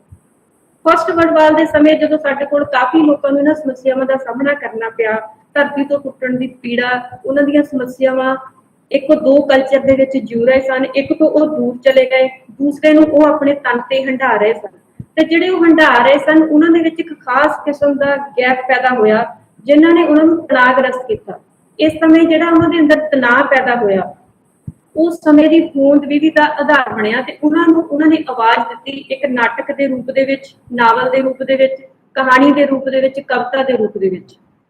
ਬਹੁਤ ਸਾਰੀਆਂ ਉਹਨਾਂ ਦੀਆਂ ਇੱਕ ਪਹਿਲੀ ਪੀੜ੍ਹੀ ਜਿਹੜੀ ਸਾਡੇ ਕੋਲ ਗਈ, ਨੋ ਡਾਊਟ ਕਿ ਉਹ ਸਟਰਗਲ ਦੇ ਵਿੱਚ ਹੀ ਰਹੀ। ਦੂਸਰੀ ਨੂੰ ਥੋੜਾ ਜਿਹਾ ਉੱਥੋਂ ਦੀ ਇੱਕ ਸਕੂਲੀ ਸਿੱਖਿਆ, ਉੱਥੋਂ ਦੀ ਭਾਸ਼ਾ, ਉੱਥੋਂ ਦਾ ਸੱਭਿਆਚਾਰ, ਹੌਲੀ ਹੌਲੀ ਉਹਨਾਂ ਨੇ ਉਹਨਾਂ ਚੀਜ਼ਾਂ ਨੂੰ ਅਪਣਾਉਣਾ ਸ਼ੁਰੂ ਕੀਤਾ। 1960 ਦੇ ਵਿੱਚ ਆ ਕੇ ਸਾਡੇ ਕੋਲ ਸਥਿਤੀਆਂ ਫਿਰ ਬਦਲੀਆਂ। ਪੰਜਾਬੀਆਂ ਦੇ ਲਈ ਅੰਤਰਰਾਸ਼ਟਰੀ ਪ੍ਰਵਾਸ ਦੇ ਇੱਕ ਨਵੇਂ ਮੌਕੇ ਫਿਰ ਤੋਂ ਪੈਦਾ ਹੋਏ, ਕਿਉਂਕਿ ਉਹਨਾਂ ਦੇਸ਼ਾਂ ਨੂੰ ਫਿਰ ਤੋਂ ਮਜ਼ਦੂਰਾਂ ਦੀ ਲੋੜ ਪਈ ਤੇ ਪੰਜਾਬੀਆਂ ਨੇ ਫਿਰ ਤੋਂ ਆਪਣੇ ਆਪ ਨੂੰ ਇੱਕ ਨਵੇਂ ਰੂਪ ਦੇ ਵਿੱਚ ਪ੍ਰਗਟ ਕੀਤਾ। ਇਹ 20ਵੀਂ ਸਦੀ ਦੇ ਵਿੱਚ ਜਿਹੜਾ ਸਾਡਾ ਪ੍ਰਵਾਸ ਆ ਉਹ ਅਰਬ ਦੇਸ਼ਾਂ ਵੱਲ ਵੀ ਹੋ ਗਿਆ। ਮਜ਼ਦੂਰ, ਕਾਰੀਗਰ, ਲੱਖਾਂ ਪੰਜਾਬੀ ਠੇਕੇਦਾਰੀ ਸਿਸਟਮ ਦੇ ਅਧੀਨ ਅਰਬ ਦੇ ਦੇਸ਼ਾਂ 'ਚ ਚਲੇ ਗਏ। 21ਵੀਂ ਸਦੀ ਦੇ ਵਿੱਚ ਹਾਲਾਤ ਹੋਰ ਵੀ ਭਿਆਨਕ ਹੋ ਗਏ। ਸਮਾਜਿਕ ਵਿਕਾਸ, ਆਰਥਿਕ ਪ੍ਰਗਤੀ, ਬੇਰੁਜ਼ਗਾਰੀ, ਆਰਥਿਕ ਮੰਦਹਾਲੀ, ਅਪਰਾਧਾਂ ਦੀ ਲਗਾਤਾਰ ਵੱਧ ਰਹੀ ਗਿਣਤੀ, ਨਸ਼ੇ, ਖੁਦਕੁਸ਼ੀਆਂ, ਸਿਹਤ, ਸਿੱਖਿਆ, ਮੁੱਢਲੀਆਂ ਲੋੜਾਂ ਤੋਂ ਸੱਖਣੇ ਪੰਜਾਬੀ ਅੱਜ ਵੀ ਇਹਨਾਂ ਰਾਹਾਂ ਤੇ ਚੱਲਣ ਦੇ ਲਈ ਮਜਬੂਰ ਆ। ਤੇ ਜਦੋਂ ਅਸੀਂ ਪ੍ਰਵਾਸੀ ਪੰਜਾਬੀ ਨਾਵਲ ਦੀ ਗੱਲ ਕਰਦੇ ਹਾਂ ਤੇ ਇਸ ਦੇ ਵਿਸ਼ੇ ਤੇ ਵਸਤੂ ਦੇ ਵਿੱਚ ਜੇ ਅਸੀਂ ਦੇਖੀਏ ਤਾਂ ਇੱਕ ਦੁਹਰਾਓ ਮੂਲਕ ਦਾਇਰੇ ਦੇ ਵਿੱਚ ਵਿਚਰਦਾ ਰਿਹਾ। ਇਹਦਾ ਜਿਹੜਾ ਮੁੱਖ ਪੈਰਾਡਾਈਮ ਆ ਉਹ ਪਰਿਵਾਰ ਤੇ ਰੁਜ਼ਗਾਰ ਦੀਆਂ ਮਜਬੂਰੀਆਂ ਦੇ ਕਾਰਨ ਪ੍ਰਵਾਸੀ ਬਣਨ ਦੀ ਸਜ਼ਾ ਤੇ ਸੰਤਾਪ ਨੂੰ ਭੋਗਣਾ, ਦੂਸਰਾ ਮੂਲਵਾਸ ਦਾ ਹੇਰਵਾ ਤੇ ਉਦਰੇਵੇ ਦਾ ਤਣਾਅ ਦੀ ਭਾਵ ਸੰਵੇਦਨਾ ਆਪਣੇ ਕਲਾਤਮਕ ਸਰੋਕਾਰਾਂ ਦੇ ਨਾਲ ਜੋੜਦਾ ਆ। ਤਣਾਅ ਤੇ ਸੰਤਾਪ ਦੀ ਇਹ ਭਾਵ ਸੰਵੇਦਨਾ ਪ੍ਰਵਾਸੀ ਨਾਵਲ ਦੀ ਆਧਾਰ ਵਸਤ ਵੀ ਆ ਤੇ ਰਚਨਾ ਵਸਤ ਵੀ ਆ। ਮਹਿੰਦਰਪਾਲ ਸਿੰਘ ਧਾਲੀਵਾਲ ਪਹਿਲਾ ਅਜਿਹਾ ਪ੍ਰਵਾਸੀ ਨਾਵਲਕਾਰ ਆ ਜਿਨੇ ਆਪਣੇ ਨਾਵਲ ਮੰਜ਼ਿਲ ਹੋਰ ਪਰੇ ਰਾਹੀਂ ਪ੍ਰਵਾਸ ਦੀ ਮਜਬੂਰੀ, ਮੂਲਵਾਸ ਦੇ ਖੇਰਵੇ ਤੋਂ ਤਣਾਅ ਤੋਂ ਇੱਕ ਵਿੱਥ ਸਥਾਪਿਤ ਕਰਦਾ ਹੈ। ਨਾਵਲ ਵਿਚਲੇ ਪ੍ਰਵਾਸ ਦੇ ਵਿੱਚ ਬੈਠਾ ਮਨੁੱਖ ਬੇਸ਼ੱਕ ਆਪਣੇ ਮੂਲਵਾਸ ਦੇ ਨਾਲ ਜੁੜਿਆ ਤਾਂ ਹੈ, ਪਰ ਉਹਦੇ ਅੰਦਰ ਹੁਣ ਕਿਸੇ ਤਰ੍ਹਾਂ ਦਾ ਕੋਈ ਹੇਰਵਾ ਜਾਂ ਤਣਾਅ ਨਹੀਂ, ਸਗੋਂ ਇੱਕ ਮੋਹ ਤੇ ਅਪਣੱਤ ਜ਼ਰੂਰ ਹੈ। ਇਸ ਲਈ ਉਹ ਪ੍ਰਵਾਸ ਦੇ ਵਿੱਚ ਬੈਠਾ ਵੀ ਆਪਣੀ ਕਮਾਈ ਦਾ ਕੁਝ ਹਿੱਸਾ ਬਚਾ ਕੇ ਆਪਣੇ ਮੂਲਵਾਸ ਦੀ ਜਿਹੜੀ ਇੱਕ ਨਿਗਰੀ ਹੋਈ ਸਮਾਜਿਕ ਆਰਥਿਕ ਸਥਿਤੀ ਆ ਉਹਦੇ ਵਿੱਚ ਆਪਣਾ ਬਣਦਾ ਯੋਗਦਾਨ ਪਾਉਣਾ ਲੋਚਦਾ ਆ। ਤੇ ਇਹੀ ਉਹਦਾ ਜਿਹੜਾ ਕੰਮ ਆ ਉਹ ਉਹਦੇ ਦੂਸਰਿਆਂ ਦੇ ਲਈ ਇੱਕ ਪ੍ਰੇਰਨਾ ਸਰੋਤ ਵੀ ਬਣਦਾ ਆ। ਨਾਵਲ ਦਾ ਜਿਹੜਾ ਇੱਕ ਥੀਮ ਆ ਸਾਡੇ ਕੋਲ ਉਹ ਭਰੂਣ ਹੱਤਿਆ, ਨਸ਼ਿਆਂ ਦੀ ਲੱਤ, ਤਸਕਰੀ, ਵਿਕਰੀ ਨਾਲ ਸੰਬੰਧਿਤ ਪਰੰਤੂ ਨਿਮਨ ਕਿਸਾਨੀ ਤੇ ਨਿਮਨ ਜਾਤੀਆਂ ਦੀਆਂ ਸਮੱਸਿਆਵਾਂ, ਪ੍ਰਬੰਧਕੀ ਢਾਂਚੇ ਵਿਚਲਾ ਭ੍ਰਿਸ਼ਟਾਚਾਰ, ਰਾਜਨੀਤੀ ਦਾ ਅਪਰਾਧੀਕਰਨ, ਧਰਮ ਦਾ ਨਿੱਜੀ ਹਿੱਤਾਂ ਲਈ ਦੁਰਉਪਯੋਗ, ਅੰਧ ਵਿਸ਼ਵਾਸ ਆਦਿ ਅਜਿਹੇ ਥੀਮ ਹਨ ਜਿਹੜੇ ਨਾਵਲ ਦੇ ਵਸਤ ਤੇ ਪ੍ਰਸੰਗ ਵਿੱਚ ਉੱਭਰਦੇ ਹਨ। ਨਾਵਲ ਦੀ ਇੱਕ ਪ੍ਰਾਪਤੀ ਮੂਲਵਾਸ ਤੇ ਪ੍ਰਵਾਸ ਦੀ ਉਸ ਸਮਾਜਿਕ ਆਰਥਿਕ ਬਣਤਰ ਦੇ ਸਾਰ ਨੂੰ ਉਘਾੜਨ ਵਿੱਚ ਆ ਜਿਹੜੀ ਜਾਇਦਾਦ ਦੀ ਕਾਰਪੋਰੇਟੀ ਸੰਸਥਾ ਤੇ ਆਧਾਰਿਤ ਹੈ। ਇਸ ਆਧਾਰ ਤੇ ਸਾਡੀ ਆਰਥਿਕਤਾ ਵਿਕਾਸਸ਼ੀਲ ਦੇ ਪ੍ਰਵਰਗ ਵਿੱਚ ਹੁੰਦੀ ਹੈ ਤੇ ਪੱਛਮੀ ਵਿਸ਼ੇਸ਼ ਕਰਕੇ ਇੰਗਲੈਂਡ ਦੀ ਆਰਥਿਕਤਾ ਵਿਕਸਿਤ ਪ੍ਰਵਰਗ ਵਿੱਚ ਨਤੀਜੇ ਵਜੋਂ ਦੋਵੇਂ ਤਰ੍ਹਾਂ ਦੀ ਜਿਹੜੀ ਵਸੋਂ ਆ ਆਰਥਿਕ ਪੱਖੋਂ ਦੋ ਜਮਾਤਾਂ ਦੇ ਵਿੱਚ ਵੰਡੀ ਹੋਈ ਆ। ਇੱਕ ਵਰਗ ਹੈ ਨਿਮਨ ਕਾਮੇ, ਕਿਸਾਨ, ਕਰਮਚਾਰੀ ਤੇ ਕਾਰੀਗਰਾਂ ਦਾ ਹੈ ਜਿਨ੍ਹਾਂ ਕੋਲ ਜ਼ਿੰਦਗੀ ਦੀਆਂ ਸੁੱਖ ਸਹੂਲਤਾਂ ਦੀ ਤੋੜ ਹੈ। ਉਹ ਹਮੇਸ਼ਾ ਗੁਰਬਤ ਭਰੀ ਇੱਕ ਜ਼ਿੰਦਗੀ ਜਿਉਣ ਦੇ ਲਈ ਠੀਕ ਹੈ। ਦੂਸਰਾ ਇਸ ਨਾਵਲ ਦਾ ਜਿਹੜਾ ਇੱਕ ਮੁੱਖ ਚੀਜ਼ ਜਿਹੜੀ ਮੈਨੂੰ ਬਹੁਤ ਜ਼ਿਆਦਾ ਅਪੀਲ ਕੀਤੀ ਆ ਉਹ ਸਿਰਫ ਇਹ ਆ ਕਿ ਜਿਨ੍ਹਾਂ ਕਾਰਨਾਂ ਕਰਕੇ ਅਸੀਂ ਵਿਦੇਸ਼ ਜਾਂਦੇ ਸੀ ਜਾਂ ਜਿਹੜੇ ਸੰਕਟ ਚੋਂ ਨਿਕਲਣ ਦੇ ਲਈ ਜਾਂ ਆਪਣੇ ਜਿਸ ਫਿਊਚਰ ਨੂੰ ਬ੍ਰਾਈਟ ਕਰਨ ਦੇ ਲਈ ਅਸੀਂ ਉੱਧਰ ਜਾਣ ਲਈ ਮਜਬੂਰ ਸੀ, ਅੱਜ ਉਹੀ ਸਮੱਸਿਆਵਾਂ, ਉਹੀ ਸੰਕਟ ਸਾਨੂੰ ਉੱਥੇ ਵੀ ਜਾ ਕੇ ਫੇਸ ਕਰਨੇ ਪੈ ਰਹੇ ਨੇ। ਸਾਡੀਆਂ ਅੱਜ ਵੀ ਉਹੀ ਪ੍ਰੋਬਲਮਸ ਨੇ ਜਿਹੜੀਆਂ ਅਸੀਂ ਇੱਧਰ ਫੇਸ ਕਰਦੇ ਹਾਂ। ਤੀਸਰਾ ਹੈ ਕਿ ਸਾਡੇ ਕੋਲ ਹੁਣ ਜਿਹੜੇ ਤੀਜੀ ਪੀੜ੍ਹੀ ਲਈ ਇੱਕ ਵੱਡਾ ਪਰਿਵਰਤਨ ਉੱਥੇ ਇਹ ਆਇਆ ਮੰਜ਼ਿਲ ਹੋਰ ਪਰੇ ਜਿਹੜਾ ਨਾਵਲ ਹੈ ਕਿ ਇਹਦੇ 'ਚ ਪੜ੍ਹੇ ਲਿਖੇ ਬੱਚੇ, ਉਹਨਾਂ ਦੀਆਂ ਸਕੂਲੀ ਸਿੱਖਿਆ, ਉਹਨਾਂ ਦਾ ਇਕਨੋਮਿਕਲੀ ਉਹਨਾਂ ਦੀ ਕੰਟਰੀਬਿਊਸ਼ਨ ਹਰ ਤਰ੍ਹਾਂ ਦਾ ਜਿਸ ਤਰ੍ਹਾਂ ਦਾ ਵੀ ਉਹ ਸਹਿਯੋਗ ਕਰਦੇ ਨੇ, ਉਹਨਾਂ ਦੇ ਲਈ ਹੁਣ ਉਹ ਪ੍ਰਵਾਸ ਨਹੀਂ ਰਿਹਾ। ਉਹਨਾਂ ਦੇ ਲਈ ਭਾਸ਼ਾ, ਆਇਡੈਂਟੀਟੀ ਹੁਣ ਉਹਨਾਂ ਲਈ ਕਿਸੇ ਤਰ੍ਹਾਂ ਦਾ ਕੋਈ ਮਸਲਾ ਨਹੀਂ। ਸਾਡੇ ਲੋਕਾਂ ਨੇ ਪਹਿਲਾਂ ਜਾ ਕੇ ਇਹ ਗੱਲ ਉੱਥੇ ਕੀਤੀ ਆ, ਪਰ ਹੁਣ ਤੀਜੀ ਪੀੜ੍ਹੀ ਦੇ ਲਈ ਉੱਥੇ ਪ੍ਰਵਾਸ ਦੇ ਅਰਥ ਬਦਲ ਗਏ। ਉਹਨਾਂ ਦਾ ਪ੍ਰਵਾਸ ਹੁਣ ਭਾਰਤ ਦਾ ਆ, ਉਹ ਉਹਨਾਂ ਦੀ ਧਰਤੀ ਹੈ। ਪਹਿਲੀਆਂ ਦੋ ਪੀੜ੍ਹੀਆਂ ਉਹਨਾਂ ਲਈ ਉਹ ਪ੍ਰਵਾਸੀ ਸੀ। ਜਿਹੜੇ ਹੁਣ ਜਾ ਰਹੇ ਨੇ ਅੱਜ ਦੇ ਨੌਜਵਾਨ, ਉਹਨਾਂ ਲਈ ਸਥਿਤੀਆਂ ਪਰਿਸਥਿਤੀਆਂ ਬਦਲੀਆਂ ਨੇ। ਉਹਨਾਂ ਲਈ ਭਾਸ਼ਾ, ਕਲਚਰ ਦੀ ਕੋਈ ਸਮੱਸਿਆ ਨਹੀਂ, ਉਹ ਸਕਿਲਡ ਹੋ ਕੇ ਜਾ ਰਹੇ ਨੇ। ਉਹਨਾਂ ਦੇ ਜਿਹੜੇ ਜਾਣ ਦੇ ਸਾਧਨ ਨੇ ਉਹ ਵੀ ਬਦਲ ਗਏ। ਉਹਨਾਂ ਦੇ ਮਹੀਨਿਆਂ ਦੇ ਜਿਹੜੇ ਸਫ਼ਰ ਸੀ ਪਹਿਲਾਂ, ਉਹ ਘੰਟਿਆਂ 'ਚ ਤਬਦੀਲ ਹੋ ਗਏ। ਸੋ ਇਹ ਆ ਕਿ ਅਸੀਂ ਜਿਸ ਸੰਕਟ ਚੋਂ ਨਿਕਲਣ ਦੇ ਲਈ ਅਸੀਂ ਬਾਹਰ ਜਾਂਦੇ ਸੀ, ਅੱਜ ਸਾਡੀਆਂ ਸਮੱਸਿਆਵਾਂ ਉੱਧਰ ਵੀ ਸਾਨੂੰ ਉਹੀ ਫੇਸ ਕਰਨੀਆਂ ਪੈ ਰਹੀਆਂ ਨੇ। ਤਾਂ ਸਾਨੂੰ ਲੋੜ ਆ ਇੱਕ ਨਵੇਂ ਤਰ੍ਹਾਂ ਦੇ ਨਾਲ ਕੁਝ ਨਵਾਂ ਸੋਚਣ ਦੀ ਕਿ ਜਿਹੜੇ ਅਸੀਂ ਜਿਸ ਸੰਕਟ ਚੋਂ ਨਿਕਲ ਰਹੇ ਹਾਂ ਉਸ ਸੰਕਟ ਦਾ ਸਾਨੂੰ ਹੱਲ ਕਰਨ ਦੀ ਲੋੜ ਆ। ਹੁਣ ਇੱਥੋਂ ਨਿਕਲਣਾ, ਕਿਉਂਕਿ ਪੰਜਾਬ ਦੇ ਵਿੱਚੋਂ ਜਿੰਨਾ ਸਾਡਾ ਯੁਵਾ ਵਰਗ ਹੈ ਪਿਛਲੇ 2015 ਤੋਂ ਲੈ ਕੇ ਹੁਣ ਤੱਕ ਜਿੰਨੇ ਖਾਸ ਕਰਕੇ ਪੰਜਾਬੀ ਹੁਣ ਗਏ ਆ, ਉਹਨੇ ਪਿਛਲੇ 20 ਸਾਲਾਂ 'ਚ ਨਹੀਂ ਗਏ। तो साडे लिए ये डाटा बड़ा दुखदायक है।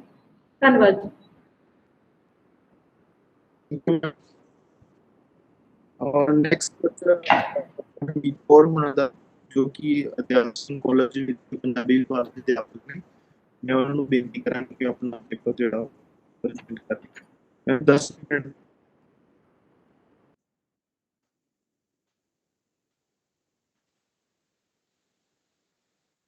ਸਾਰਿਆਂ ਨੂੰ ਮੇਰੀ ਪਿਆਰ ਭਰੀ ਸਤਿ ਸ਼੍ਰੀ ਅਕਾਲ। ਮੇਰੇ ਖੋਜ ਪੱਤਰ ਦਾ ਵਿਸ਼ਾ ਹੈ ਬਹੁ ਆਯਾਮੀ ਕਾਵਿ ਸੰਵੇਦਨਾ ਦਾ ਇਸ਼ਾਰਾ ਦਰਸ਼ਨ ਬੁਲੰਦਵੀ। ਦਰਸ਼ਨ ਬੁਲੰਦਵੀ ਪੰਜਾਬੀ ਦੇ ਉੱਘੇ ਪ੍ਰਵਾਸੀ ਸ਼ਾਇਰਾਂ ਵਿੱਚੋਂ ਹੈ।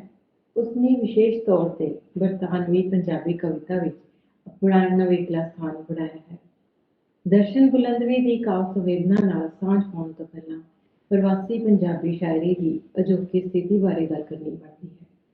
ਕਾਰਨ ਇਹ ਹੈ ਕਿ ਪਿਛਲੇ ਕੁਝ ਸਮੇਂ ਦੌਰਾਨ ਪ੍ਰਵਾਸ ਦੇ ਅਨੁਭਵ ਅਤੇ ਪ੍ਰਵਾਸੀ ਸਾਹਿਤ ਵਿੱਚ ਬਹੁਤ ਮਹੱਤਵਪੂਰਨ ਤਬਦੀਲੀਆਂ ਵਾਪਰੀਆਂ ਹਨ, ਜਿਨ੍ਹਾਂ ਬਾਰੇ ਸਿਧਾਂਤਕ ਸਮਝ ਉਸਾਰਨੀ ਜ਼ਰੂਰੀ ਜਾਪਦੀ ਹੈ। ਇਸ ਪ੍ਰਸੰਗ ਵਿੱਚ ਸਮਕਾਲੀ ਪੰਜਾਬੀ ਆਲੋਚਕ ਪ੍ਰੋਫੈਸਰ ਰਵਿੰਦਰ ਸਿੰਘ ਦੇ ਨਿਮਨ ਅੰਕਿਤ ਵਿਚਾਰ ਧਿਆਨਯੋਗ ਹਨ। ਪ੍ਰਵਾਸ ਮਾਨਵੀ ਸਭਿਅਤਾ ਦੇ ਵਿਕਾਸ ਦਾ ਇੱਕ ਲਾਜ਼ਮੀ ਹਿੱਸਾ ਰਿਹਾ ਹੈ, ਪਰ ਵਰਤਮਾਨ ਸਮੇਂ ਵਿੱਚ ਵਿਭਿੰਨ ਦੇਸ਼ਾਂ ਦਰਮਿਆਨ ਮੌਜੂਦ ਰਾਜਨੀਤਿਕ ਸਰਹੱਦਾਂ ਨੇ ਇਸ ਇੱਕ ਸਹਿਜ ਵਰਤਾਰੇ ਨੂੰ ਕਾਨੂੰਨ ਦੀ ਵਿਵਸਥਾ ਅਧੀਨ ਲੈ ਆਉਂਦਾ ਹੈ।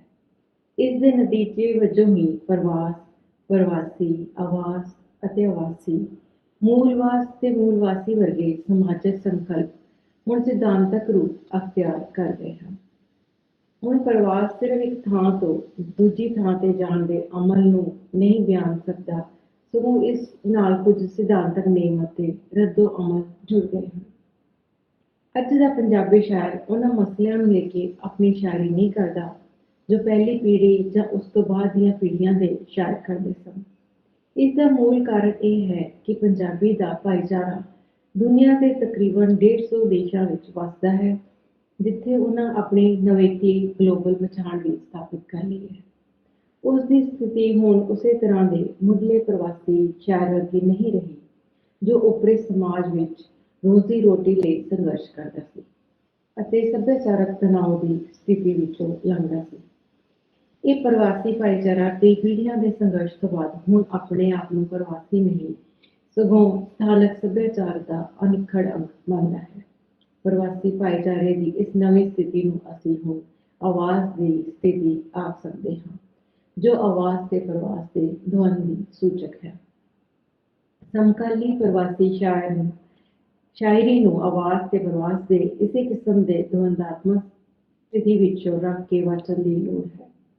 ਪ੍ਰਵਾਸੀ ਤੇ ਆਵਾਸੀ ਦੇ ਦਵੰਦ ਵਿੱਚੋਂ ਫਸੇ ਅੱਜ ਦੇ ਸਾਹਿਤਕਾਰ ਹਾਲੇ ਵੀ ਆਪਣੀ ਪਹਿਚਾਣ ਨੂੰ ਤਲਾਸ਼ ਦੇ ਨਜ਼ਰ ਆਉਂਦੇ ਹਨ। ਹੁਣ ਇਹ ਪਹਿਚਾਣ ਦਾ ਮਸਲਾ ਪਰੰਪਰਕ ਪ੍ਰਵਾਸੀ ਅਨੁਭਵ ਦੇ ਵਿਭਿੰਨ ਪਹਿਲੂਆਂ ਨਾਲ ਜੁੜ ਕੇ ਅੱਜ ਦੇ ਸੰਦਰਭ ਵਿੱਚ ਉਹਨਾਂ ਦੇ ਮੂਲ ਵਾਸੀ ਹੋਣ ਤੇ ਉਪਜੀ ਸਥਿਤੀ ਵਿੱਚੋਂ ਸਵੈ ਪਹਿਚਾਣ ਦੀ ਭਾਲ ਦਾ ਮਸਲਾ ਬਣ ਜਾਂਦਾ ਹੈ। ਸਮਕਾਲੀ ਪ੍ਰਵਾਸੀ ਪੰਜਾਬੀ ਕਵਿਤਾ ਦੀ ਮੁੱਖ ਵਿਸ਼ੇਸ਼ਤਾ ਇਹ ਹੈ ਕਿ ਇਸ ਦੇ ਸਿਰਜਣਾਤਮਕ ਸਰੋਕਾਰ ਬਹੁ ਪਸਾਰੀ ਹਨ। ਇਸ ਵਿੱਚ ਪ੍ਰਵਾਸੀ ਜੀਵਨ ਅਨੁਭਵ ਦੀਆਂ ਵਿਰੋਧਾਤਮਕ ਸਥਿਤੀਆਂ, ਵਿਸੰਗਤੀਆਂ ਅਤੇ ਅੰਤਰਦਵੰਦਾਂ ਦਾ ਦ੍ਰਿਸ਼ ਪੇਸ਼ ਹੁੰਦਾ ਹੈ, ਜੋ ਇਸ ਨੂੰ ਨਵੇਕਲੀ ਸਿਰਜਣਾਤਮਕ ਪਛਾਣ ਦਿੰਦਾ ਹੈ।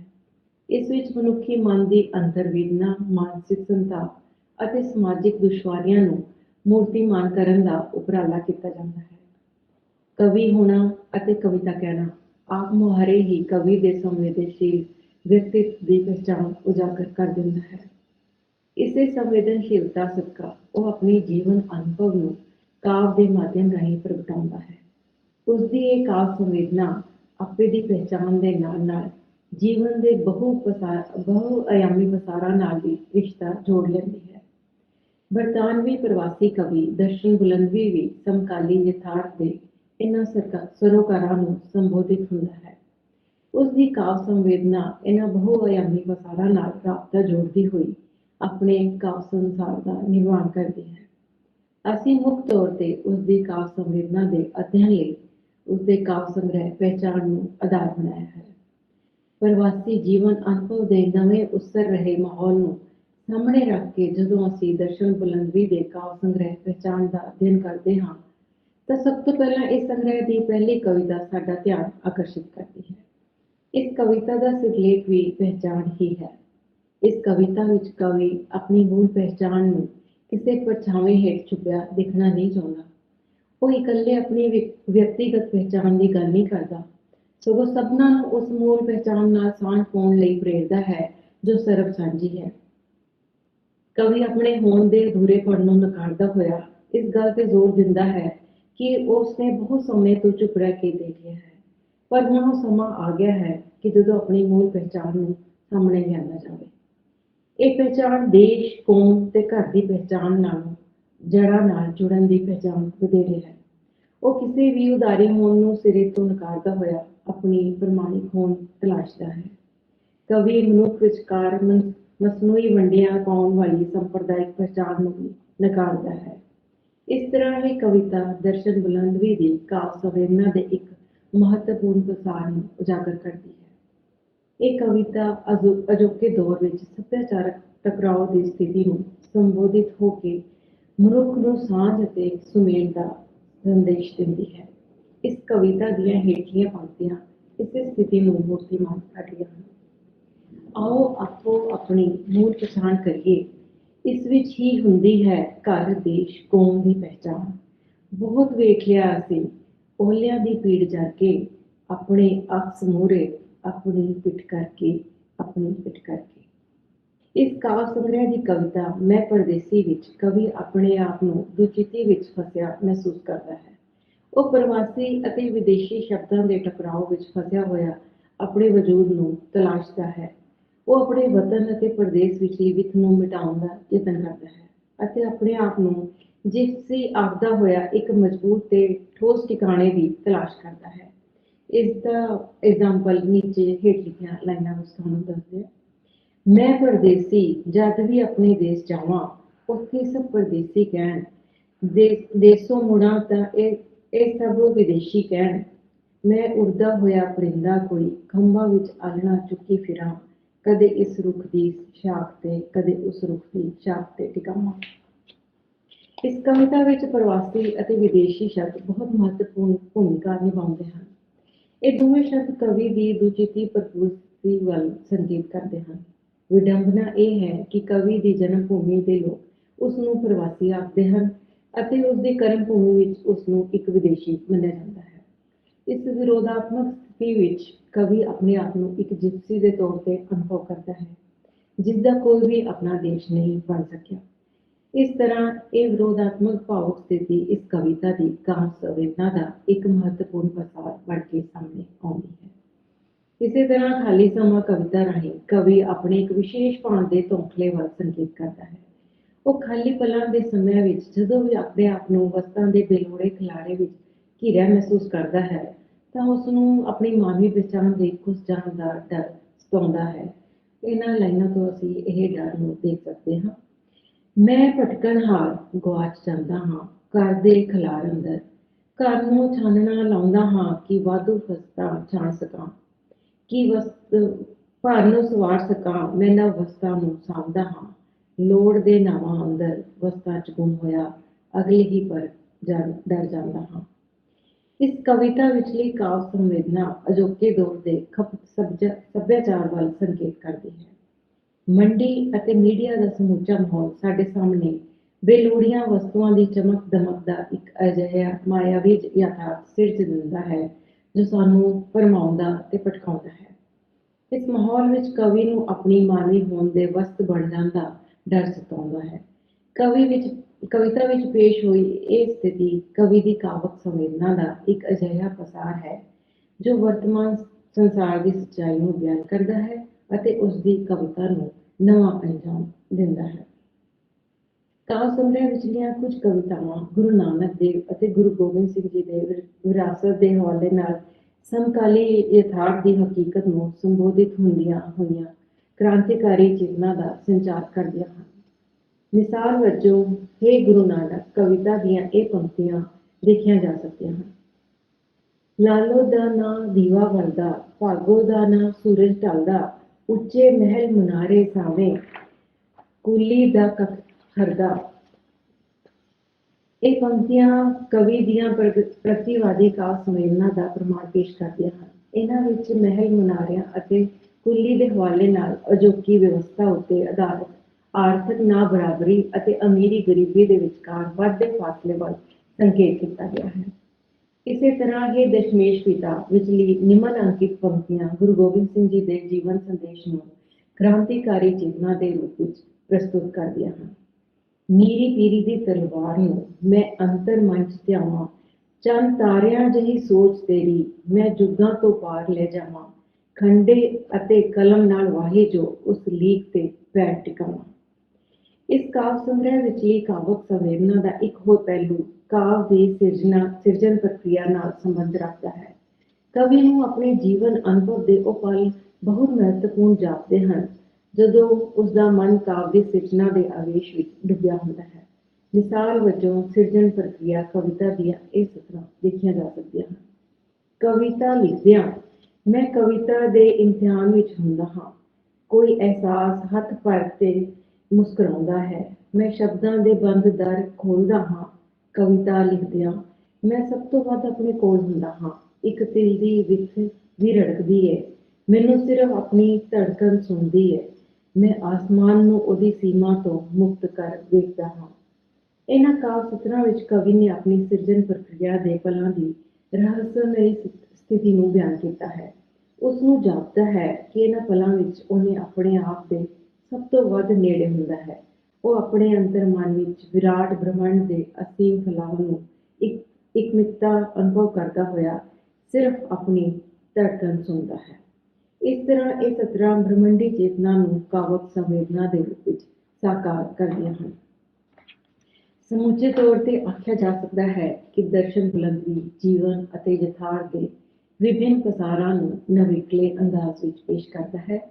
ਉਹ ਆਵਾਸ ਅਤੇ ਪ੍ਰਵਾਸ ਦੀ ਅਜੋਕੀ ਦਵੰਦਾਤਮਕ ਸਥਿਤੀ ਨੂੰ ਆਪਣੀ ਬਹੁਆਯਾਮੀ ਕਾਵਿਕ ਸੰਵੇਦਨਾ ਦਾ ਆਧਾਰ ਬਣਾਉਂਦਾ ਹੈ।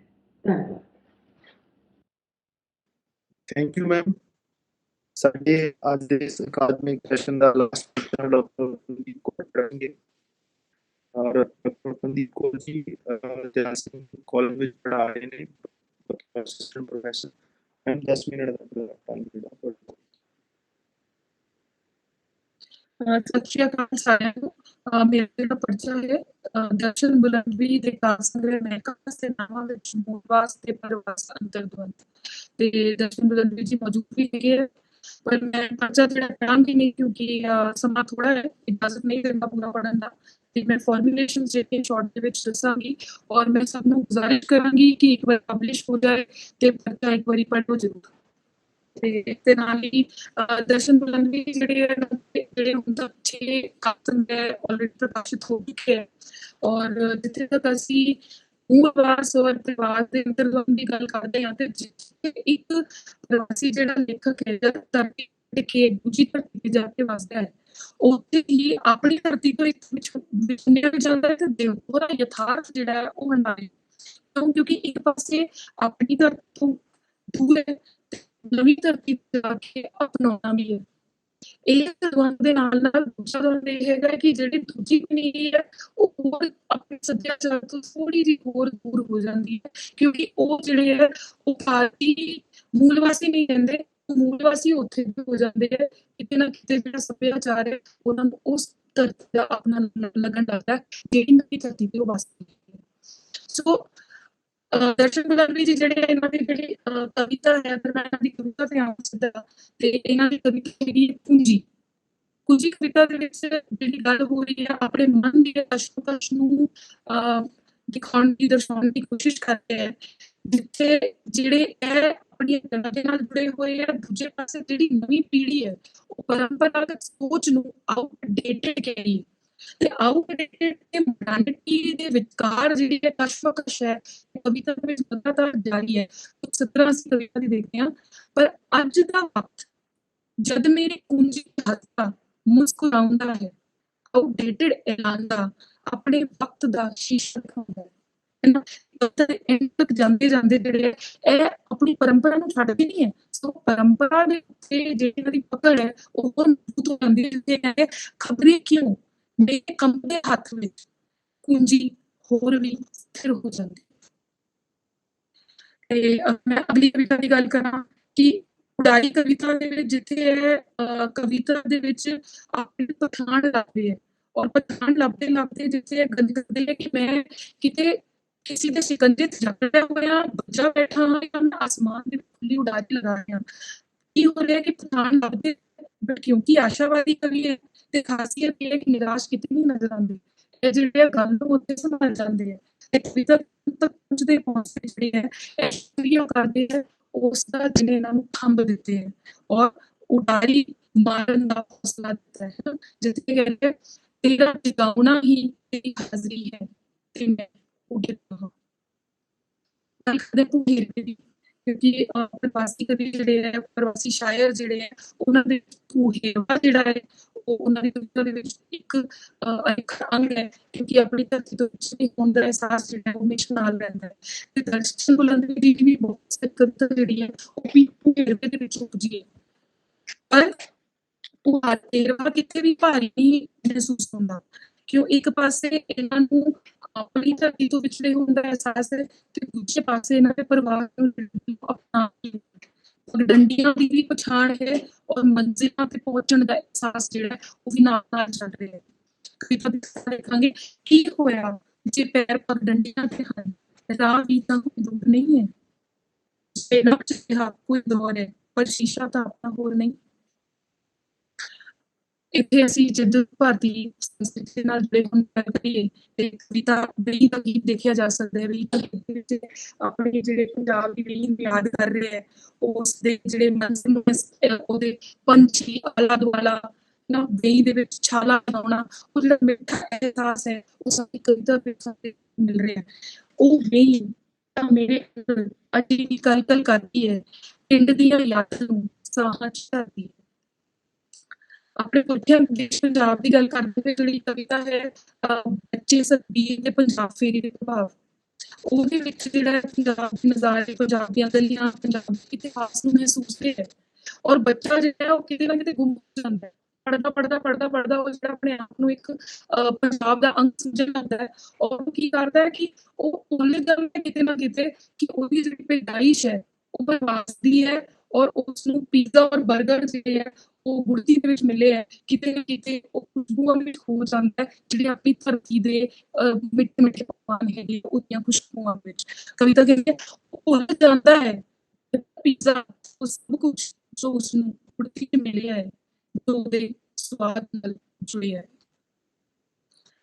ਭਾਰਤੀ ਸੰਸਕ੍ਰਿਤੀ ਤੋਂ ਭਾਰਤੀ ਸੱਭਿਆਚਾਰ ਨਾਲ ਟੁੱਟੇ ਹੋਣ ਦਾ ਜਿਹੜਾ ਅਹਿਸਾਸ ਹੈ ਇਹਦੀ ਬਹੁਤ ਵਾਰ ਪਹਿਲੇ ਪਰਚੀਆਂ ਚ ਵੀ ਅਸੀਂ ਸੁਣ ਚੁੱਕੇ ਹਾਂ ਇਹ ਜਿਹੜਾ ਅਹਿਸਾਸ ਹੈ ਵੀ ਵਾਰ ਕੀ ਜਾਂਦਾ ਉਸ ਵਿੱਚ ਲੈ ਰਹੇ ਕਿ ਜਿਹੜੇ ਉਹਨਾਂ ਦੇ ਅਗਲੀ ਪਨੀਰੀ ਹੈ ਔਰ ਜਿਹੜੇ ਉੱਥੇ ਹੈ ਉਹ ਆਪਣੀ ਧਰਤੀ ਨਾਲ ਟੁੱਟੇ ਹੋਏ ਹੈ ਨਾ ਸਾਡੇ ਵਿੱਚੋਂ ਸਤਲੁਜ ਕਿਉਂ ਖੁੱਸਦਾ ਪਿਆ ਹੈ ਗੀਤ ਮੇਰਾ ਮੈਥੋਂ ਇਸ ਦੇ ਨਾਲ ਹੀ ਮਿੱਟੀ ਦੇ ਨਾਲ ਮੋਹ ਦੇ ਬਹੁਤ ਸਾਰੇ ਜਿਹੜੇ ਐਗਜ਼ਾਮਪਲਸ ਹੈ ਜਿਹੜੇ ਪਰਚੇ ਦੇ ਵਿੱਚ ਮੈਂ ਇਨਕਲੂਡ ਕੀਤੇ ਹੈ ਲੇਕਿਨ ਮੈਂ ਇੱਥੇ ਨਹੀਂ ਬੋਲਦੀ ਹਾਂ ਕਿਉਂਕਿ ਸਮੇਂ ਦੇ ਕਾਰਨ ਥੋੜਾ ਜਿਹਾ ਸ਼ਾਰਟ ਕਰਦੇ ਹਾਂ ਤੇ ਉਸਦੇ ਨਾਲ ਹੀ ਜਿਹੜਾ ਉਹ ਇੱਕ ਗੱਲ ਇੰਪੋਰਟੈਂਟ ਹੈ ਕਿ ਉਹ ਜਦੋਂ ਇੱਕ ਪਾਸੇ ਉਹਨਾਂ ਨੇ ਅਪਣਾ ਲਿਆ ਭਾਰਤ ਵੀ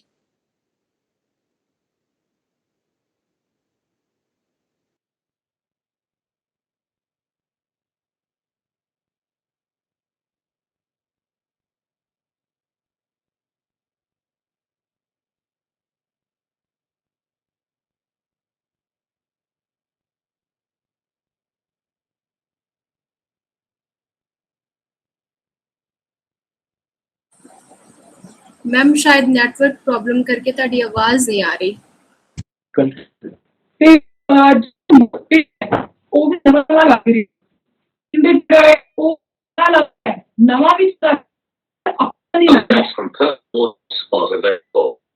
अपना जब ਜਿਹੜਾ ਅਹਿਸਾਸ ਹੈ ਉਹ ਕਿਤੇ ਕੀ ਕਰ ਰਿਹਾ ਪੂਰਾ ਦਰਖਤ ਉਹ ਹੋਰ ਦਾ ਦਰਖਤ ਦੀ ਕੋਸ਼ਿਸ਼ ਜੋ ਇਹਨਾਂ ਨੂੰ ਉੱਥੇ ਨਹੀਂ ਆ ਰਿਹਾ ਇਹ ਜੀ ਹੁਣ ਘੁੰਮਾ ਇਹ ਆ ਜਾਣਾ ਉਸੇ ਕੀਤਾ ਪੈਂਦਾ ਉੱਥੇ ਲੱਭ ਕਿ ਉਸ ਚੀਜ਼ ਦੇ ਵਿੱਚ ਮੈਂ ਮਿਲਦਾ ਤੇ ਮੈਂ ਵੀ ਨਵਾਂ ਅੰਤ ਦੇ ਵਿੱਚ ਤੇ ਕਿਤੇ ਉਹ ਪਾਸੇ ਹੈ ਤੇ ਸਭ ਕੁਝ ਨਵਾਂ ਮਹਿਸੂਸ ਤੇ ਨਾਲ ਹੀ ਜਿਹੜਾ ਚੱਲਣ ਦੀ ਤਰੀਕਾ ਦੀ ਸਿਰਫ ਭਾਰਤੀ ਤਰੀਕਾ ਹੀ ਨਹੀਂ, ਪੰਜਾਬ ਦੀ ਤਾਰੀਫ ਨਹੀਂ ਕਰ ਰਹੇ, ਜਿਹੜੀ ਉੱਥੇ ਗਿਰਾਵਟ ਆ ਰਹੀ ਹੈ ਦਿਨੋ ਦਿਨ, ਹੈ ਨਾ, ਉਹਦਾ ਵੀ ਅਹਿਸਾਸ ਹੈ। ਔਰ ਕਵਿਤਾ ਦੇ ਵਿੱਚ ਬਹੁਤ ਜ਼ਿਆਦਾ ਇਹ ਜਿਹੜਾ ਉਸ ਜਿਹੜੀ ਉੱਥੇ ਕਰਪਸ਼ਨ ਆ ਰਹੀ ਹੈ, ਜਾਂ ਜਿਹੜੇ ਨੇਤਾ ਜਿਹੜੇ ਲੋਕਾਂ ਨਾਲ ਗਲਤ ਕਰ ਰਹੇ ਆ, ਔਰ ਜੋ ਉਸ ਤਰ੍ਹਾਂ ਦੀਆਂ ਚੀਜ਼ਾਂ ਉਹਨਾਂ ਦੀ ਵੀ ਜਿਹੜੀ ਹੈ ਗੱਲ ਕਰਦੇ ਹੈ। ਔਰ ਇਹਦੇ ਨਾਲ ਹੀ ਜਿੱਥੇ ਇਹ ਪ੍ਰਵਾਸ ਦੀ ਗੱਲ ਕਰਦੇ ਹੈ, ਉਹਦੀਆਂ ਵੀ ਚੰਗੀਆਂ ਮਾੜੀਆਂ ਜਿਹੜੀਆਂ ਕਵਿਤਾਵਾਂ ਤੇ ਤੁਸੀਂ ਦੇਖੋਗੇ, ਔਰ ਪਰਚੇ ਦੇ ਵਿੱਚ ਮੈਂ ਗੱਲ ਵੀ ਕੀਤੀ ਹੈ ਕਿ ਇਹ ਜਿਹੜੀ ਚੰਗੀ ਮਾੜੀ ਪ੍ਰਵਾਸ ਦੀ ਹੈ ਉਹਦੀ ਵੀ ਗੱਲ ਕਰ ਰਹੇ ਹੈ। ਜਿੱਥੇ ਜਿਹੜੀ ਇਹ ਗੱਲ ਕਰਦੇ ਹੈ ਕਿ ਪ੍ਰਵਾਸ ਦੀ ਗੱਲ ਵੀ ਕਰ ਰਹੇ ਹੈ, ਇੱਕ ਪਾਸੇ ਰੂਬਰੂ ਹੋ ਕੇ ਉਸਨੂੰ ਅਪਣਾ ਵੀ ਰਹੇ ਨਵੇਂ ਸਮੇਂ ਨੂੰ, ਜਿੱਥੇ ਇਹ ਕਹਿ ਰਹੇ ਆ ਅੱਜ ਕਿਤੇੋਂ ਵੀ ਸ਼ੁਰੂ ਹੋਵੇ, ਅੱਜ ਦੇ ਰੂਬਰੂ ਹੋ ਕੇ ਆਪਣੇ ਅੰਗ ਸੰਗ ਹੀ ਤੁਰਾਂਗੇ। ਤੇ ਇਹ ਕੀ ਕਰ ਰਹੇ ਆ ਕਿ ਜਿਹੜਾ ਅੱਜ ਹੈ ਉਸਨੂੰ ਅਪਣਾ ਕੇ ਉਸ ਸਮੇਂ ਨੂੰ ਪੂਰੀ ਤਰ੍ਹਾਂ ਦਿਲ 'ਚ ਵਸਾ ਕੇ ਫਿਰ ਚੱਲ ਰਹੇ ਹੈ। ਭਾਵੇਂ ਬੇਗਾਨੇ ਦੇਸ਼ ਵਿੱਚ ਬੇਗਾਨਗੀ ਦਾ ਅਹਿਸਾਸ ਤੇ ਹੈ, ਪਰ ਉਹ ਚੀਜ਼ਾਂ ਜਿਹੜੀਆਂ ਉਹਨਾਂ ਨੂੰ ਅਪਣਾ ਲਿਆ, ਪਰ ਅੱਖਾਂ ਬੰਦ ਕਰਕੇ ਅਪਣਾ ਵੀ ਨਹੀਂ ਰਹੇ। ਉੱਥੇ ਵੀ ਇਹ ਜਿਹੜਾ ਕ੍ਰਿਟੀਸਾਈਜ਼ ਕਰਦੇ ਕਿ ਕਿਹੜੀਆਂ ਚੀਜ਼ਾਂ ਚੰਗੀਆਂ ਕਿਹੜੀਆਂ ਮਾੜੀਆਂ।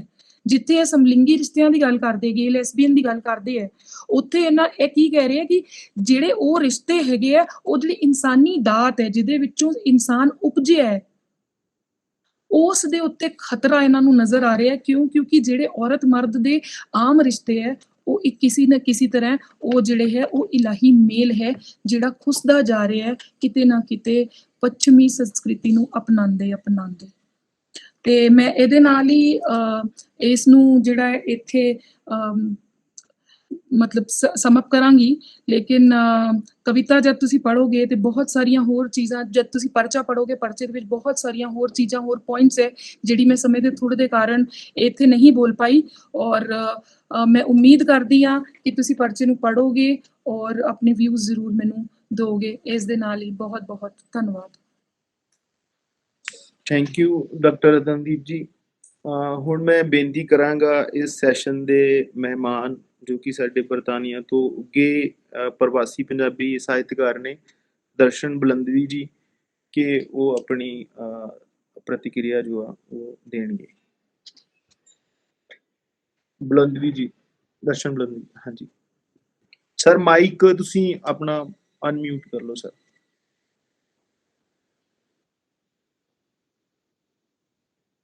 Sir please mic check. ਹਾਂਜੀ ਸਰ, ਹਾਂਜੀ ਸਰ, ਮੇਰੀ ਆਵਾਜ਼ ਸੁਣਦੇ ਜੇ? ਹਾਂਜੀ ਸਰ, ਆ ਗਈ ਆਵਾਜ਼ ਜੀ। ਹਾਂਜੀ, ਸਭ ਤੋਂ ਪਹਿਲਾਂ ਮੈਂ ਹਾਜ਼ਰ ਸਾਰੇ ਵਿਦਵਾਨਾਂ ਨੂੰ, ਕਨਵੀਨਰ ਡਾਕਟਰ ਰਵਿੰਦਰ ਜੀ ਉਹਨਾਂ ਨੂੰ, ਚਾਂਸਲਰ ਡਾਕਟਰ ਜਗਬੀਰ ਸਿੰਘ ਜੀ ਉਹਨਾਂ ਨੂੰ ਮੇਰੀ ਪਿਆਰ ਭਰੀ ਸਤਿ ਸ੍ਰੀ ਅਕਾਲ। ਖਾਸ ਤੌਰ ਤੇ ਮੈਂ ਸਾਰੀ ਇਸ ਸਮੁੱਚੀ ਟੀਮ ਦਾ ਤਹਿ ਦਿਲੋਂ ਧੰਨਵਾਦੀ ਹਾਂ ਜਿਨ੍ਹਾਂ ਨੇ ਇਹ ਅੱਜ ਦਾ ਸੈਮੀਨਾਰ ਆਯੋਜਿਤ ਕੀਤਾ। ਖਾਸ ਤੌਰ ਤੇ ਡਾਕਟਰ ਹਰਮੀਤ ਕੌਰ ਜੀ ਉਹਨਾਂ ਦਾ ਵੀ, ਜਿਨ੍ਹਾਂ ਨੇ ਮੇਰੀ ਕਵਿਤਾ ਦੇ ਪ੍ਰਸੰਗ ਵਿੱਚ ਆਪਣਾ ਆਲੋਚਨਾਤਮਕ ਵਿਚਾਰ ਸਾਂਝੇ ਕੀਤੇ ਅਤੇ ਗੌਲਣਯੋਗ ਨੁਕਤਿਆਂ ਨੂੰ ਆਪਣੇ ਅਧਿਐਨ ਹੇਠ ਲਿਆਂਦਾ ਤੇ ਆਪਣੀ ਅਕਾਦਮਿਕ ਯੋਗਤਾ ਦਾ ਪ੍ਰਮਾਣ ਦਿੱਤਾ। ਡਾਕਟਰ ਰਤਨਦੀਪ ਜੀ ਉਹਨਾਂ ਦਾ ਵੀ ਤਹਿ ਦਿਲੋਂ ਧੰਨਵਾਦੀ ਹਾਂ ਜਿਨ੍ਹਾਂ ਨੇ ਮੇਰੇ ਕਾਵਿ ਸੰਗ੍ਰਹਿ ਮਹਿਕਾਂ ਦਾ ਸਰਨਾਮਾ ਉੱਪਰ ਆਪਣਾ ਮੁੱਲਵਾਨ ਪਰਚਾ ਪੇਸ਼ ਕੀਤਾ ਅਤੇ ਇਹਦੇ ਸਾਰੂ ਪੱਖ ਨੂੰ ਉਭਾਰ ਕੇ ਪਾਠਕਾਂ ਨਾਲ ਸਾਂਝਾ ਕੀਤਾ ਅਤੇ ਪ੍ਰਵਾਸ ਦੇ ਮੂਲ ਵਾਸਤੇ ਆਪਸੀ ਸੰਬੰਧ ਨੂੰ ਉਜਾਗਰ ਕੀਤਾ। ਸੋ ਜੋ ਪਹਿਲਾ ਪਰਚਾ ਸੀਗਾ ਡਾਕਟਰ ਗੁਰਜੀਤ ਜੀ ਉਹਨਾਂ ਨੇ ਪੜ੍ਹਿਆ ਤੇ ਉਹ ਵੀ ਬਹੁਤ ਵਧੀਆ ਲੱਗਾ ਕਿ ਉਹਨਾਂ ਨੇ ਜੋ ਕਿ ਜਿਹੜਾ ਕਿ ਸੀਗਾ ਉਹਨਾਂ ਨੇ ਕਾਵਿ ਸੰਗ੍ਰਹਿ ਗੁਰਜੀਤ ਕੌਰ ਜੀ ਉਹਨਾਂ ਨੇ ਡਾਕਟਰ ਪੜ੍ਹਿਆ ਸੁਰਿੰਦਰ ਗੀਤ ਬਾਰੇ, ਬਹੁਤ ਵਧੀਆ ਉਹਨਾਂ ਨੇ ਮਾਨਵੀ ਦ੍ਰਿਸ਼ਟੀ, ਜਨਵਾਦੀ, ਸੰਚਾਰ ਮੁਖੀ, ਸਪਸ਼ਟ ਉਹਦੀ ਕਵਿਤਾ ਬਾਰੇ ਆਪਣੇ ਵਿਚਾਰ ਤੁਹਾਡੇ ਨਾਲ ਸਾਂਝੇ ਕੀਤੇ। ਪ੍ਰਵਾਸ ਦੇ ਇਤਿਹਾਸ ਬਾਰੇ ਵਿਸਤਾਰ ਨਾਲ ਡਾਕਟਰ ਲੀਜੀਆ ਜੀ ਉਹਨਾਂ ਨੇ ਆਪਣੇ ਵਿਚਾਰ ਪੇਸ਼ ਕੀਤੇ।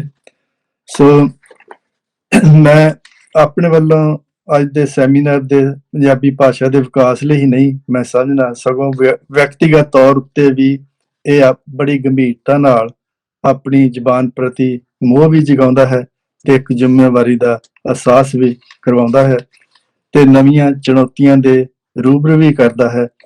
ਅਖੀਰ ਤੇ ਮੈਂ ਇਹ ਕਹਾਂਗਾ ਕਿ ਅਸੀਂ ਆਪਣੇ ਤੌਰ ਤੇ ਪਰਿਵਾਰ ਨਾਲ ਪੱਕੇ ਤੌਰ ਤੇ ਹੁਣ ਅਸੀਂ ਇੰਗਲੈਂਡ ਵਿੱਚ ਵਸ ਗਏ ਹਾਂ। ਸਾਡੇ ਬੱਚੇ ਜਾਂ ਇਹੀ ਦੇਸ਼ ਹੈ, ਉਹਨਾਂ ਦਾ ਸੋਚਣ ਢੰਗ ਵੀ ਨਿਰੋਲ ਬ੍ਰਿਟਿਸ਼ ਹੈ ਤੇ ਬ੍ਰਿਟਿਸ਼ ਸੱਭਿਆਚਾਰ ਹੈ ਤੇ ਗਿਆਨ ਦੇ ਮਿਆਰ ਜਿਹੜੇ ਤੇਜ਼ੀ ਨਾਲ ਬਦਲ ਰਹੇ ਹਨ। ਗਲੋਬਲੀ ਚੇਤਨਾ ਸਾਨੂੰ ਰਾਜਸੀ ਅਤੇ ਸਮਾਜਿਕ ਵਿਚਾਰਧਾਰਾਵਾਂ ਦਾ ਮਹਾਨ ਵੀ ਬਦਲ ਰਿਹਾ ਹੈ। ਗਲੋਬਲੀ ਚੇਤਨਾ ਸਾਨੂੰ ਝੰਜੋੜ ਰਹੀ ਹੈ। ਕੰਪਿਊਟਰ ਨੇ ਸਾਨੂੰ ਆਧੁਨਿਕ ਦੌਰ ਵੱਲ ਤੋੜ ਦਿੱਤਾ ਹੈ ਤੇ ਅਸੀਂ ਪੰਜਾਬੀ ਸਾਹਿਬ ਵੱਧ ਤੋਂ ਵੱਧ ਗਿਣਤੀ ਵਿੱਚ ਤਬਦੀਲੀਆਂ ਦੇ ਰੂਬਰੂ ਹਾਂ।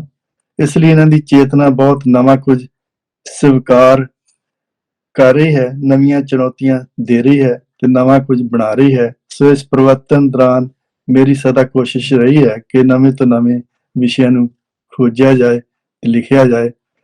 ਸੋ ਮੈਂ ਇਹਨਾਂ ਸ਼ਬਦਾਂ ਨਾਲ ਫਿਰ ਇਸ ਪ੍ਰਬੰਧਕੀ ਕਮੇਟੀ ਦਾ ਧੰਨਵਾਦ ਕਰਦਾ ਕਿ ਇਸ ਤਰ੍ਹਾਂ ਦੇ ਪ੍ਰੋਗਰਾਮ ਆਯੋਜਿਤ ਹੁੰਦੇ ਰਹਿਣ ਤਾਂ ਜੋ ਬਾਹਰ ਲਿਖਿਆ ਜੋ ਜਾ ਰਿਹਾ ਵਾ ਉਹਨੂੰ ਸਾਹਿਤ ਦੀ ਮੁੱਖ ਧਾਰਾ ਦੇ ਵਿੱਚ ਰੱਖ ਕੇ ਇਸ ਤਰ੍ਹਾਂ ਮੁਲਾਂਕਣ ਸਾਡੇ ਲਈ ਸਾਹਸ ਵੀ ਕਰਾਉਂਦਾ ਕਿ ਅਸੀਂ ਹੋਰ ਇਸ ਤੋਂ ਅੱਗੇ ਵਧੀਏ।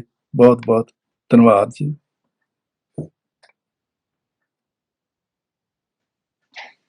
ਇਸ ਸੈਸ਼ਨ ਦੀ ਪ੍ਰਧਾਨਗੀ ਕਰ ਰਹੇ ਖਾਲਸਾ ਕਾਲਜ ਤੋਂ ਡਾਕਟਰ ਆਤਮ ਰੰਧਾਵਾ ਜੀ ਨੂੰ ਮੈਂ ਬੇਨਤੀ ਕਰਾਂਗਾ ਕਿ ਉਹ ਆਪਣਾ ਪ੍ਰਧਾਨਗੀ ਭਾਸ਼ਣ ਪੇਸ਼ ਕਰਨ।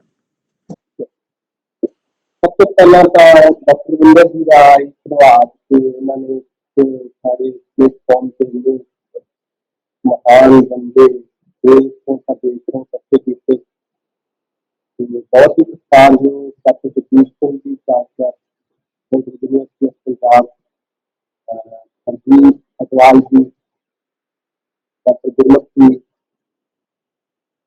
डॉक्टर दर्शन गंगवी जी, डॉक्टर गुरिंदर कौर जी ने भी देखा कि सभी साहब ने देखा कि सबका सत्कार अदब से बहुत चंगा लगा के अंतरराष्ट्रीय इस सैमीनार के प्रवासियों के वर्तमान मसले डिस्कस कर रहे हैं। बहुत संक्षेप पत्र पढ़े गए हैं क्योंकि टाइम ज़्यादा हो गया त्रुटियां अच्छा ही आ गया। मैं कहना पहला पेपर मेरा डॉक्टर जगदीश थोड़ा करके उसे अपनी गल शुरू करांगा कि उन्होंने जिस तरीके नाल विस्तार हवा सुंदर की कथा जिनकी उसकी प्रतिभूति संरक्षण की तलाश की वो बिहार पक्ष को बहुत कमालदार इसमें किताब बहुत पढ़ना पड़ी थी बारे मेरी जेल के दो फिल्म निकलेंगे साफ कराने जी पहले संपत्ति जाती सोच की जी पुनः किसान कह लो नवी नवी कविता गा रहा इस तरह के दिन इस तरह की जी भाषा में चंगी लगती थी तो उन्होंने उस लेवल पे जाके एक प्रतिनिधि दुनिया की पछाण की है कि अज इस शहरी का महत्व फिर ज्यादा क्यों बनता है क्योंकि जी साडी प्रवासी औरत है वो लिटरेचर के बहुत कीमत रखती है सारी प्रवासी कविता का कहानी का खास तौर पर इतिहास देख लो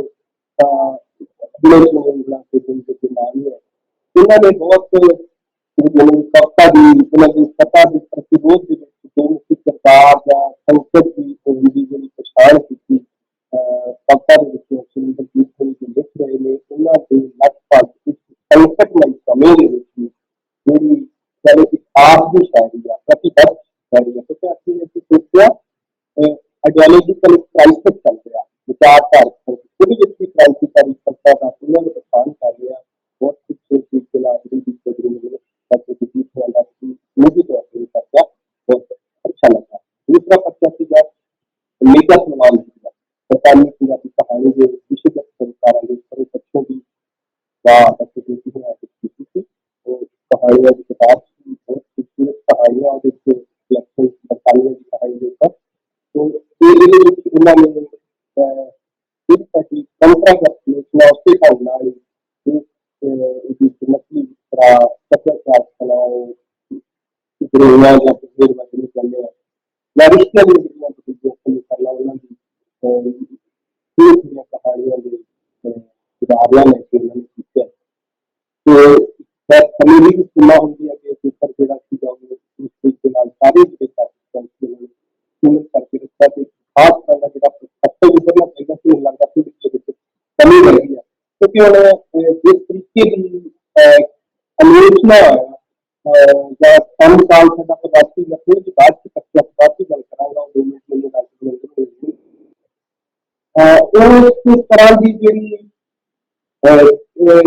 ਇੱਕ ਐਨੀਮੇਸ਼ਨ ਜਿਹੜੀਆਂ ਬਣਨੀਆਂ ਚਾਹੀਦੀਆਂ ਨਵੀਆਂ ਉਹ ਅਜੇ ਉੱਪਰ ਕੇ ਸਾਹਮਣੇ ਨਹੀਂ ਆ ਰਹੀਆਂ ਕਿਉਂਕਿ ਡਾਇਸਪੋਰ ਦੇ ਬੜੇ ਨਵੇਂ ਮਾਡਲ ਨਵੇਂ ਤਰੀਕੇ ਦੀਆਂ ਗੱਲਾਂ ਆ ਰਹੀਆਂ ਮੰਨ ਲਓ ਜਿਵੇਂ ਸਵਾਲ ਉਹਨਾਂ ਨੇ ਗੱਲ ਕੀਤੀ ਸੀ ਕਿ ਡਾਇਸਪੋਰੇ ਆ ਗਏ ਹੋ ਕਿਉਂਕਿ ਡਾਇਸਪੋਰੇ ਆ ਗਏ ਨਵੀਂ ਪੀੜ੍ਹੀ ਤਾਂ ਉਹ ਦੇਖੋ ਹੁਣ ਜਿੱਦਾਂ ਆਸਟ੍ਰੇਲੀਆ ਵਾਲੇ ਸੀਗੇ ਆਸਟ੍ਰੇਲੀਆ ਵੀ ਵੀਜ਼ਾ ਦਾ ਡਾਇਸਪੋਰਾ ਇਸ ਤਰੀਕੇ ਦਾ ਠੀਕ ਹੈ ਦੇਖਣਾ ਚਾਹੀਦਾ ਕਿ ਉਹ ਉਹਨਾਂ ਵਾਲੇ ਪੇਪਰ ਜਿਹੜਾ ਲਿਖਿਆ ਉੱਥੇ ਜਾ ਕੇ ਡਾਇਸਪੋਰਾ ਨੂੰ ਕਿਤਾਬਾਂ ਕਰਨਾ ਵਿਸ਼ਵ ਪੱਧਰ ਤੇ ਅੱਜ ਕੱਲ੍ਹ ਦਾ ਡਾਇਲੌਗ ਚੱਲਦਾ ਅੱਜ ਕੱਲ੍ਹ ਇੱਕ ਫਾਰਮੇਸ਼ਨ ਦੀ ਗੱਲ ਆ ਰਹੀ ਹੈ ਸਾਨੂੰ ਉਸ ਤਰੀਕੇ ਦੀਆਂ ਨਵੀਆਂ ਜਿੱਦਾਂ ਗਰੁੱਪਾਂ ਨੇ ਬਹੁਤ ਵਧੀਆ ਪਹਿਲਾਂ ਪੇਪਰ ਨੇ ਤੇ ਨਵੀਆਂ ਜਿਹੜੀਆਂ ਦੂਸਰੀਆਂ ਸਾਨੂੰ ਖਾਸ ਤੌਰ ਤੇ ਜਿਹੜੀਆਂ ਉੱਪਰ ਦਸਤੀਵਾਦੀ ਡਾਇਸਪੋਰਾ ਸਟੱਡੀ ਹੈ ਉਹ ਪਾਪਾ ਅੱਗੇ ਦੀ ਪੀੜ੍ਹੀ ਚੱਲਦੀ ਪਈ ਹੈ ਸੋ ਉਸ ਆਈਡੈਂਟਿਟੀ ਆ ਜਿਹੜੀ ਉਹਨਾਂ ਦੀ ਡੁਅਲਿਟੀ ਆ ਜੋ ਭਾਵਨਾ ਜਾਂ ਜਿਹੜਾ ਮੁਕਤੀ ਹੋਣ ਦਾ ਸੰਕਟ ਹੈ ਉਸ ਵਾਲੇ ਪਾਸੇ ਸਾਨੂੰ ਪਾਣੀ ਦੇ ਪ੍ਰਸੰਗ ਖਾਸ ਤੌਰ ਤੇ ਕਿਉਂਕਿ ਪਾਣੀ ਬਹੁਤ ਲਿਖੀ ਜਾ ਰਹੀ ਹੈ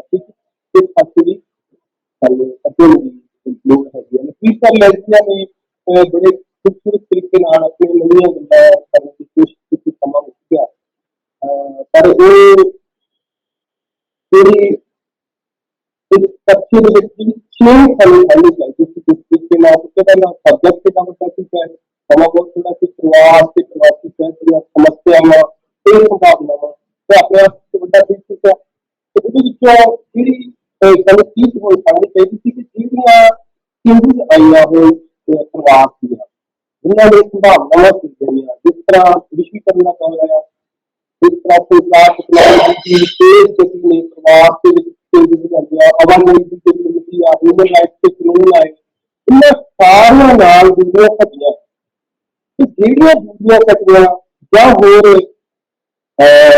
ਨਵੀਆਂ ਸਥਿਤੀਆਂ ਉੱਥੋਂ ਦੇ ਡਾਇਲਾਗ ਪੈਦਾ ਹੋਇਆ ਸਾਡਾ ਉਸ ਕਲਚਰ ਦੇ ਨਾਲ ਇੱਥੇ ਇਹਨਾਂ ਨਾ ਸੱਭਿਆਚਾਰਕ ਕਲਾਵਾਂ ਨਾਲ ਬੇਕਾਰਿਆਂ ਨਾਲ ਨਕਲੀ ਇਸ ਤਰ੍ਹਾਂ ਦਾ ਰਿਹਾ ਇਹ ਬਹੁਤ ਕੁਛ ਬਦਲ ਗਿਆ ਤੇ ਉਸ ਤਰੀਕੇ ਨਾਲ ਲਿਟਰੇਚਰ ਵੀ ਸਾਹਮਣੇ ਆਇਆ ਕਿਉਂਕਿ ਸਾਰੀ ਹਿੰਦੂ ਮਾਈਗ੍ਰੇਸ਼ਨ ਦਾ ਇੱਕ ਆਪਣਾ ਮਸਲਾ ਤੇ ਆਪਣੇ ਸੰਕਟ ਅਸੀਂ ਸਾਰੇ ਕਿਤੇ ਸਾਨੂੰ ਨਵੀਆਂ ਅੰਤਰਦ੍ਰਿਸ਼ਟੀਆਂ ਨਾਲ ਦੇਖਣ ਦੀ ਲੋੜ ਸੀ ਤਕਨੀਕਲ ਲੱਗਦੇ ਨੇ ਸ਼ਾਇਦ ਸ਼ੁਰੂ ਕੀਤੀ ਸੀ ਸਭ ਤੋਂ ਗੱਲ ਥੋੜਾ ਜਿਹਾ ਸਮੇਂ ਕਰਕੇ ਉਹ ਲੱਗਦਾ ਰਿਹਾ ਕਿ ਆਪਾਂ ਕਿਸ ਤਰ੍ਹਾਂ ਵੀ ਇਸੇ ਤਰ੍ਹਾਂ ਡਾਕਟਰ ਹਰਮੀਤ ਕੌਰ ਜਿਹੜੇ ਵਿਆਖਿਆ ਕਰਨ ਵਾਲੇ ਉਹਨਾਂ ਨੇ ਦਰਸ਼ਨ ਬਲੰਦਰੀ ਦੀ ਸ਼ਾਇਰੀ ਦੇ ਬਾਰੇ ਉਹਨਾਂ ਦੀ ਕਵਿਤਾ ਦੀ ਕਥਾ ਦੇ ਨਾਲ ਸੰਬੰਧਿਤ ਕਥਾ ਉਹਨਾਂ ਦੀ ਜਿਹੜੀ ਕਥਾ ਦੇ ਵਿੱਚ ਸ਼ਾਇਰ ਦਾ ਮਸਲਾ ਦੋਸ਼ੀ ਦਾ ਮਸਲਾ ਜਾਂ ਸਲੂਕ ਸਰਕਾਰ ਜਾਂ ਕਥਾ ਕੀ ਕਹਿੰਦੀ ਹੈ ਕਥਾ ਦੇ ਬਾਰੇ ਉਹ ਪ੍ਰਕਿਰਿਆ ਬਾਰੇ ਕੰਮ ਕੀਤਾ ਬਾਰੇ ਬਹੁਤ ਅੱਛਾ ਪੇਪਰ ਸੀ ਤੇ ਜਿਹੜਾ ਪੇਪਰ ਮੈਨੂੰ ਸਭ ਤੋਂ ਕਹਿ ਲਓ ਵਿਚਾਰ ਜਦ ਲੱਗਾ ਉਹ ਹੈਗਾ ਰਤਨ ਦਾ ਬੜਾ ਅੱਛਾ ਉਹਨੇ ਵਿਸ਼ਾ ਲਿਆ ਸੀ ਪ੍ਰਵਾਸ ਤੇ ਮੂਵੀ ਵਿਕਾਸ ਦਾ ਜਿਹੜਾ ਅੰਤਰ ਦਵਾਈ ਹੈ ਮੈਥਨ ਦੇ ਸਲਾਮੇ ਦੇ ਕਹਾਣੀ ਦੇ ਵਿੱਚ ਤੇ ਜਿਹੜਾ ਸਭ ਤੋਂ ਕਹਿ ਲਓ ਕਿ ਹੁਣ ਇਹ ਅੰਤਰ ਦਵਾਈ ਦਾ ਜਿਹੜਾ ਮਸਲਾ ਆ ਇਹ ਇਸ ਤਰ੍ਹਾਂ ਦਾ ਪ੍ਰਵਾਸ ਤੇ ਪ੍ਰਵਾਸ ਦਾ ਹੈਗਾ ਜਿਹਨੂੰ ਸਭ ਤੋਂ ਵੱਧ ਜਿਹੜਾ ਪੰਜਾਬੀ ਲਿਟਰੇਚਰ ਦੀ ਲੋਚਨਾ ਪ੍ਰਣਾਲੀ ਹੈ ਉਹ ਦੇ ਦੇਗਾ ਕਿਉਂਕਿ ਦੋਸਤ ਕਲਚਰ ਤੇ ਸਾਡਾ ਜਿਹੜਾ ਮੂਲ ਕਲਚਰ ਹੈ ਇਹਨਾਂ ਦਾ ਜਿਹੜਾ ਉਸਦੇ ਵਿੱਚ ਸੰਬੰਧ ਹੈ ਰਿਐਲਿਟੀ ਬਣਦੀ ਹੈ ਜਿਹੜੀ ਹੁਣ ਨਵੀਂ ਪੀੜ੍ਹੀ ਉਹ ਭਾਵੇਂ ਘੱਟਦੀ ਜਾ ਰਹੀ ਹੈ ਪਰ ਉਹ ਆਪਣੇ ਆਪ ਤੇ ਇੱਕ ਜਿਹੜਾ ਸੰਘਰਸ਼ ਹੈ ਉਹ ਅਸੀਂ ਦੇ ਵਿੱਚ ਪ੍ਰਯੋਗ ਦਾ ਹੁੰਦਾ ਹੀ ਆ ਤੇ ਮੂਵੀ ਨੇ ਜਿਹੜਾ ਵਾ ਉਹ ਕਦੀ ਵੀ ਜਿਹੜਾ ਬੰਦਾ ਇੱਥੋਂ ਫੜ ਕੇ ਗਿਆ ਹੁਣ ਜਿਹੜੇ ਹੋਮ ਮਾਈਗ੍ਰੇਸ਼ਨ ਹੋ ਰਹੀ ਹੈ ਇਹ 20 ਸਾਲ ਦੇ 25 ਸਾਲ ਦੇ ਚਲੋ ਯੂਪੀ ਹੋ ਗਿਆ ਉਹਨਾਂ ਦੇ ਅੰਦਰ ਇੱਕ ਆਪਣਾ ਕਲਚਰ ਜਿਹੜਾ ਇੱਥੋਂ ਦਾ ਉਹ ਲੈ ਕੇ ਜਾ ਰਿਹਾ ਉਹ कई बार पता लगता है कि भूल गए कि किसी वेले यूनिवर्सिटी सैमीनार होंगे सी 20 साल पहला के प्रवासी पंजाबी साहिब का खत्म है जिहड़े आ बंदे लिख रहे हैं यही है खतीब सवाल भी हम जानते होंगे सैमीनार पर ये एक हम नवे तरीके का इस तरीके नाल प्रक्रिया प्रवास की जी शुरू होगी है और डिफरेंट टाइप की है इनकी भी कोर्स करेगी यदि बारे फॉर्मुलेशन होगी लोड है और रतनजीत ने काफी अच्छी रिपोर्टिंग सारी की है पूरी बहुत बढ़िया दक्षिण यूनिवर्सिटी की तो मैं गल्ला कुछ हो नहीं सकता मैंने आवाज होने वाली होगी थी करके मैं उसके बारे बहुत सारी कहूँगा कि उनकी शादी के बारे में पिछले 4-5 दहाके तो मेरा ख्याल 45 साल हो गए उन्होंने पहली किताब आई बहुत गति खास हिस्सा करता हम सवाल की गल कर रहे प्रवासी चेतना वाली गल तो डायस्पोरिक चेतना वाली उन्होंने भी शायद देखी जा सकती है उसी तरह की प्रवासी नावल देखी जा सकती है तो मेरा ये सीगा कि जेड़ा हुण असीं अध्ययन करते हैं कविता का या कहानी का या नावल का उन्होंने साडे कोल प्रवासी का बहुत घट समय होया 30-35 साल हुए साडे अध्ययन के अध्यापन 30-35 सालों की ही साडी इतिहास का अध्ययन अध्यापन का प्रवासियों ने तो ये छोटे फील्ड के व्यक्ति अध्ययन की प्रणालियां लिखोगे तो किन तरीके नाल प्रवासी लिटरेचर को समझ रहे हैं मार्क्सिस्ट की एक मॉडर्निटी होने चलो पेरिज्म के नाल बंद की शिकारी है इसके नाल ਅਸੀਂ समझने की कोशिश कर रहे हैं हुण ये सारा जिहड़ा प्रवासी लिटरेचर है ये विषय बदल रहे हैं ये की भाषा बदल रही है ये भी चलो परपक्ष बदल रहा सारा मैं स्पेशली मीडिया में किया सारा वर्ल्ड वाइड में ग्लोबल की गल तो बहुत पुरानी हो गई इस तरीके नाल किस तरह का यूनिवर्सल सानू मॉडल डेवलप करना चाहिए जिहड़ा दुनिया के डायस्पोरे नाल भावें दुनिया के डायस्पोरे दुनिया के डायस्पोरे की हो रहा ਉਹਦੇ ਅੰਦਰ ਦੇਖਿਆ ਕਿ ਸਾਡੇ ਪੰਜਾਬੀ ਅੱਧੇ ਅਧਿਆਪਕ ਕੋਈ ਲਗਭਗ ਕਰ ਲਈ ਸੀ ਗੱਲ ਹੋਵੇ ਤੇ ਉਹਦੇ ਸ਼ਬਦਾਂ ਨਾਲ ਤੁਹਾਡਾ ਬਹੁਤ ਬਹੁਤ ਧੰਨਵਾਦ ਤੇ ਬਹੁਤ ਖੂਬਸੂਰਤ ਸਾਰਾ ਸੈਸ਼ਨ ਡਾਕਟਰ ਰਵਿੰਦਰ ਹੋਣੀ ਸਾਰੇ ਕਾਲ ਦੀ ਵਧਾਈ ਦੇ ਪਾਤਰ ਨੇ ਤੇ ਉਦਮ ਕਰਦੇ ਰਹਿੰਦੇ ਨੇ ਇਹਦਾ ਤਕਰੀਬਨ 3 ਦਿਨ ਤਾਂ ਹੁਣ ਸ਼ਿਮਲੇ ਲਾ ਕੇ ਆਏ ਠੰਡੇ ਥਾਂ ਤੋਂ ਤੇ ਹੁਣ ਫਿਰ ਆਉਂਦਾ ਇਸ ਆਇਆ ਹੋਇਆ ਸਮਾਗਮ ਬਹੁਤ ਬਹੁਤ ਧੰਨਵਾਦ ਬਹੁਤ ਬਹੁਤ ਧੰਨਵਾਦ ਡਾਕਟਰ ਆਤਮ ਰੰਧਾਵਾ ਜੀ ਤੁਸੀਂ ਬਹੁਤ ਜਿਹੜੀ ਸਪਸ਼ਟਤਾ ਦੇ ਨਾਲ ਤੇ ਅਕਾਦਮਿਕ ਇੱਕ ਦ੍ਰਿਸ਼ਟੀ ਦੇ ਨਾਲ ਇਹਨਾਂ ਸਾਰੀ ਚਰਚਾ ਨੂੰ ਤੁਸੀਂ ਸਮੇਟਿਆ ਮੈਂ ਤੁਹਾਡਾ ਫੇਰ ਇੱਕ ਵਾਰੀ ਧੰਨਵਾਦ ਕਰਦਾ ਵਿਸ਼ੇਸ਼ ਰੂਪ 'ਚ ਮੈਂ ਧੰਨਵਾਦ ਕਰਦਾ ਦਰਸ਼ਨ ਬੁਲੰਦਵੀ ਜੀ ਦਾ ਜਿਹੜੇ ਸਾਡੇ ਇਸ ਪ੍ਰੋਗਰਾਮ ਔਰ ਸੈਸ਼ਨ 'ਚ ਜੁੜੇ ਉਹਨਾਂ ਨੇ ਪੇਪਰਾਂ ਨੂੰ ਸੁਣਿਆ ਔਰ ਸੰਖੇਪ ਦੇ ਵਿੱਚ ਹੀ ਸਹੀ ਸਾਡੇ ਨਾਲ ਇੰਟਰੈਕਟ ਕੀਤਾ ਉਹਨਾਂ ਨਾਲ ਇੱਕ ਵੱਖਰਾ ਪ੍ਰੋਗਰਾਮ ਵੀ ਅਸੀਂ ਜਿਹੜਾ ਰੱਖ ਸਕਦੇ ਹਾਂ ਇਸ ਤੋਂ ਬਾਅਦ ਤੇ ਵਿਸ਼ੇਸ਼ ਤੌਰ ਤੇ ਮੈਂ ਜ਼ਰੂਰ ਕਹਿਣਾ ਚਾਹੁੰਦਾ ਕਿ ਬਹੁਤ ਸੁਹਿਰਦ ਔਰ ਸੰਵੇਦਨਸ਼ੀਲ ਸ਼ਖਸੀਅਤ ਦੇ ਮਾਲਕ ਨੇ ਦਰਸ਼ਨ ਬੁਲੰਦਵੀ ਜੀ ਇਹਨਾਂ ਕੋਲ ਉੱਥੇ ਰਹਿਣ ਦਾ ਇਹਨਾਂ ਨਾਲ ਮਿਲਣ ਦਾ ਔਰ ਕੁਝ ਐਸੀਆਂ ਜਿਹੜੀਆਂ ਵਿਜ਼ਟਨ ਦੀਆਂ ਥਾਵਾਂ ਕੁਝ ਦੇਖਣ ਦੀਆਂ ਮਿਲੀਆਂ ਜਿਹੜੀਆਂ ਸਿੱਖ ਇਤਿਹਾਸ ਨਾਲ ਜੁੜੀਆਂ ਪਰ ਅਣਗੌਲੀਆਂ ਪਈਆਂ ਸੋ ਮੈਂ ਇਹਨਾਂ ਦਾ ਬਹੁਤ ਬਹੁਤ ਧੰਨਵਾਦ ਕਰਦਾ ਤੇ ਇੱਕ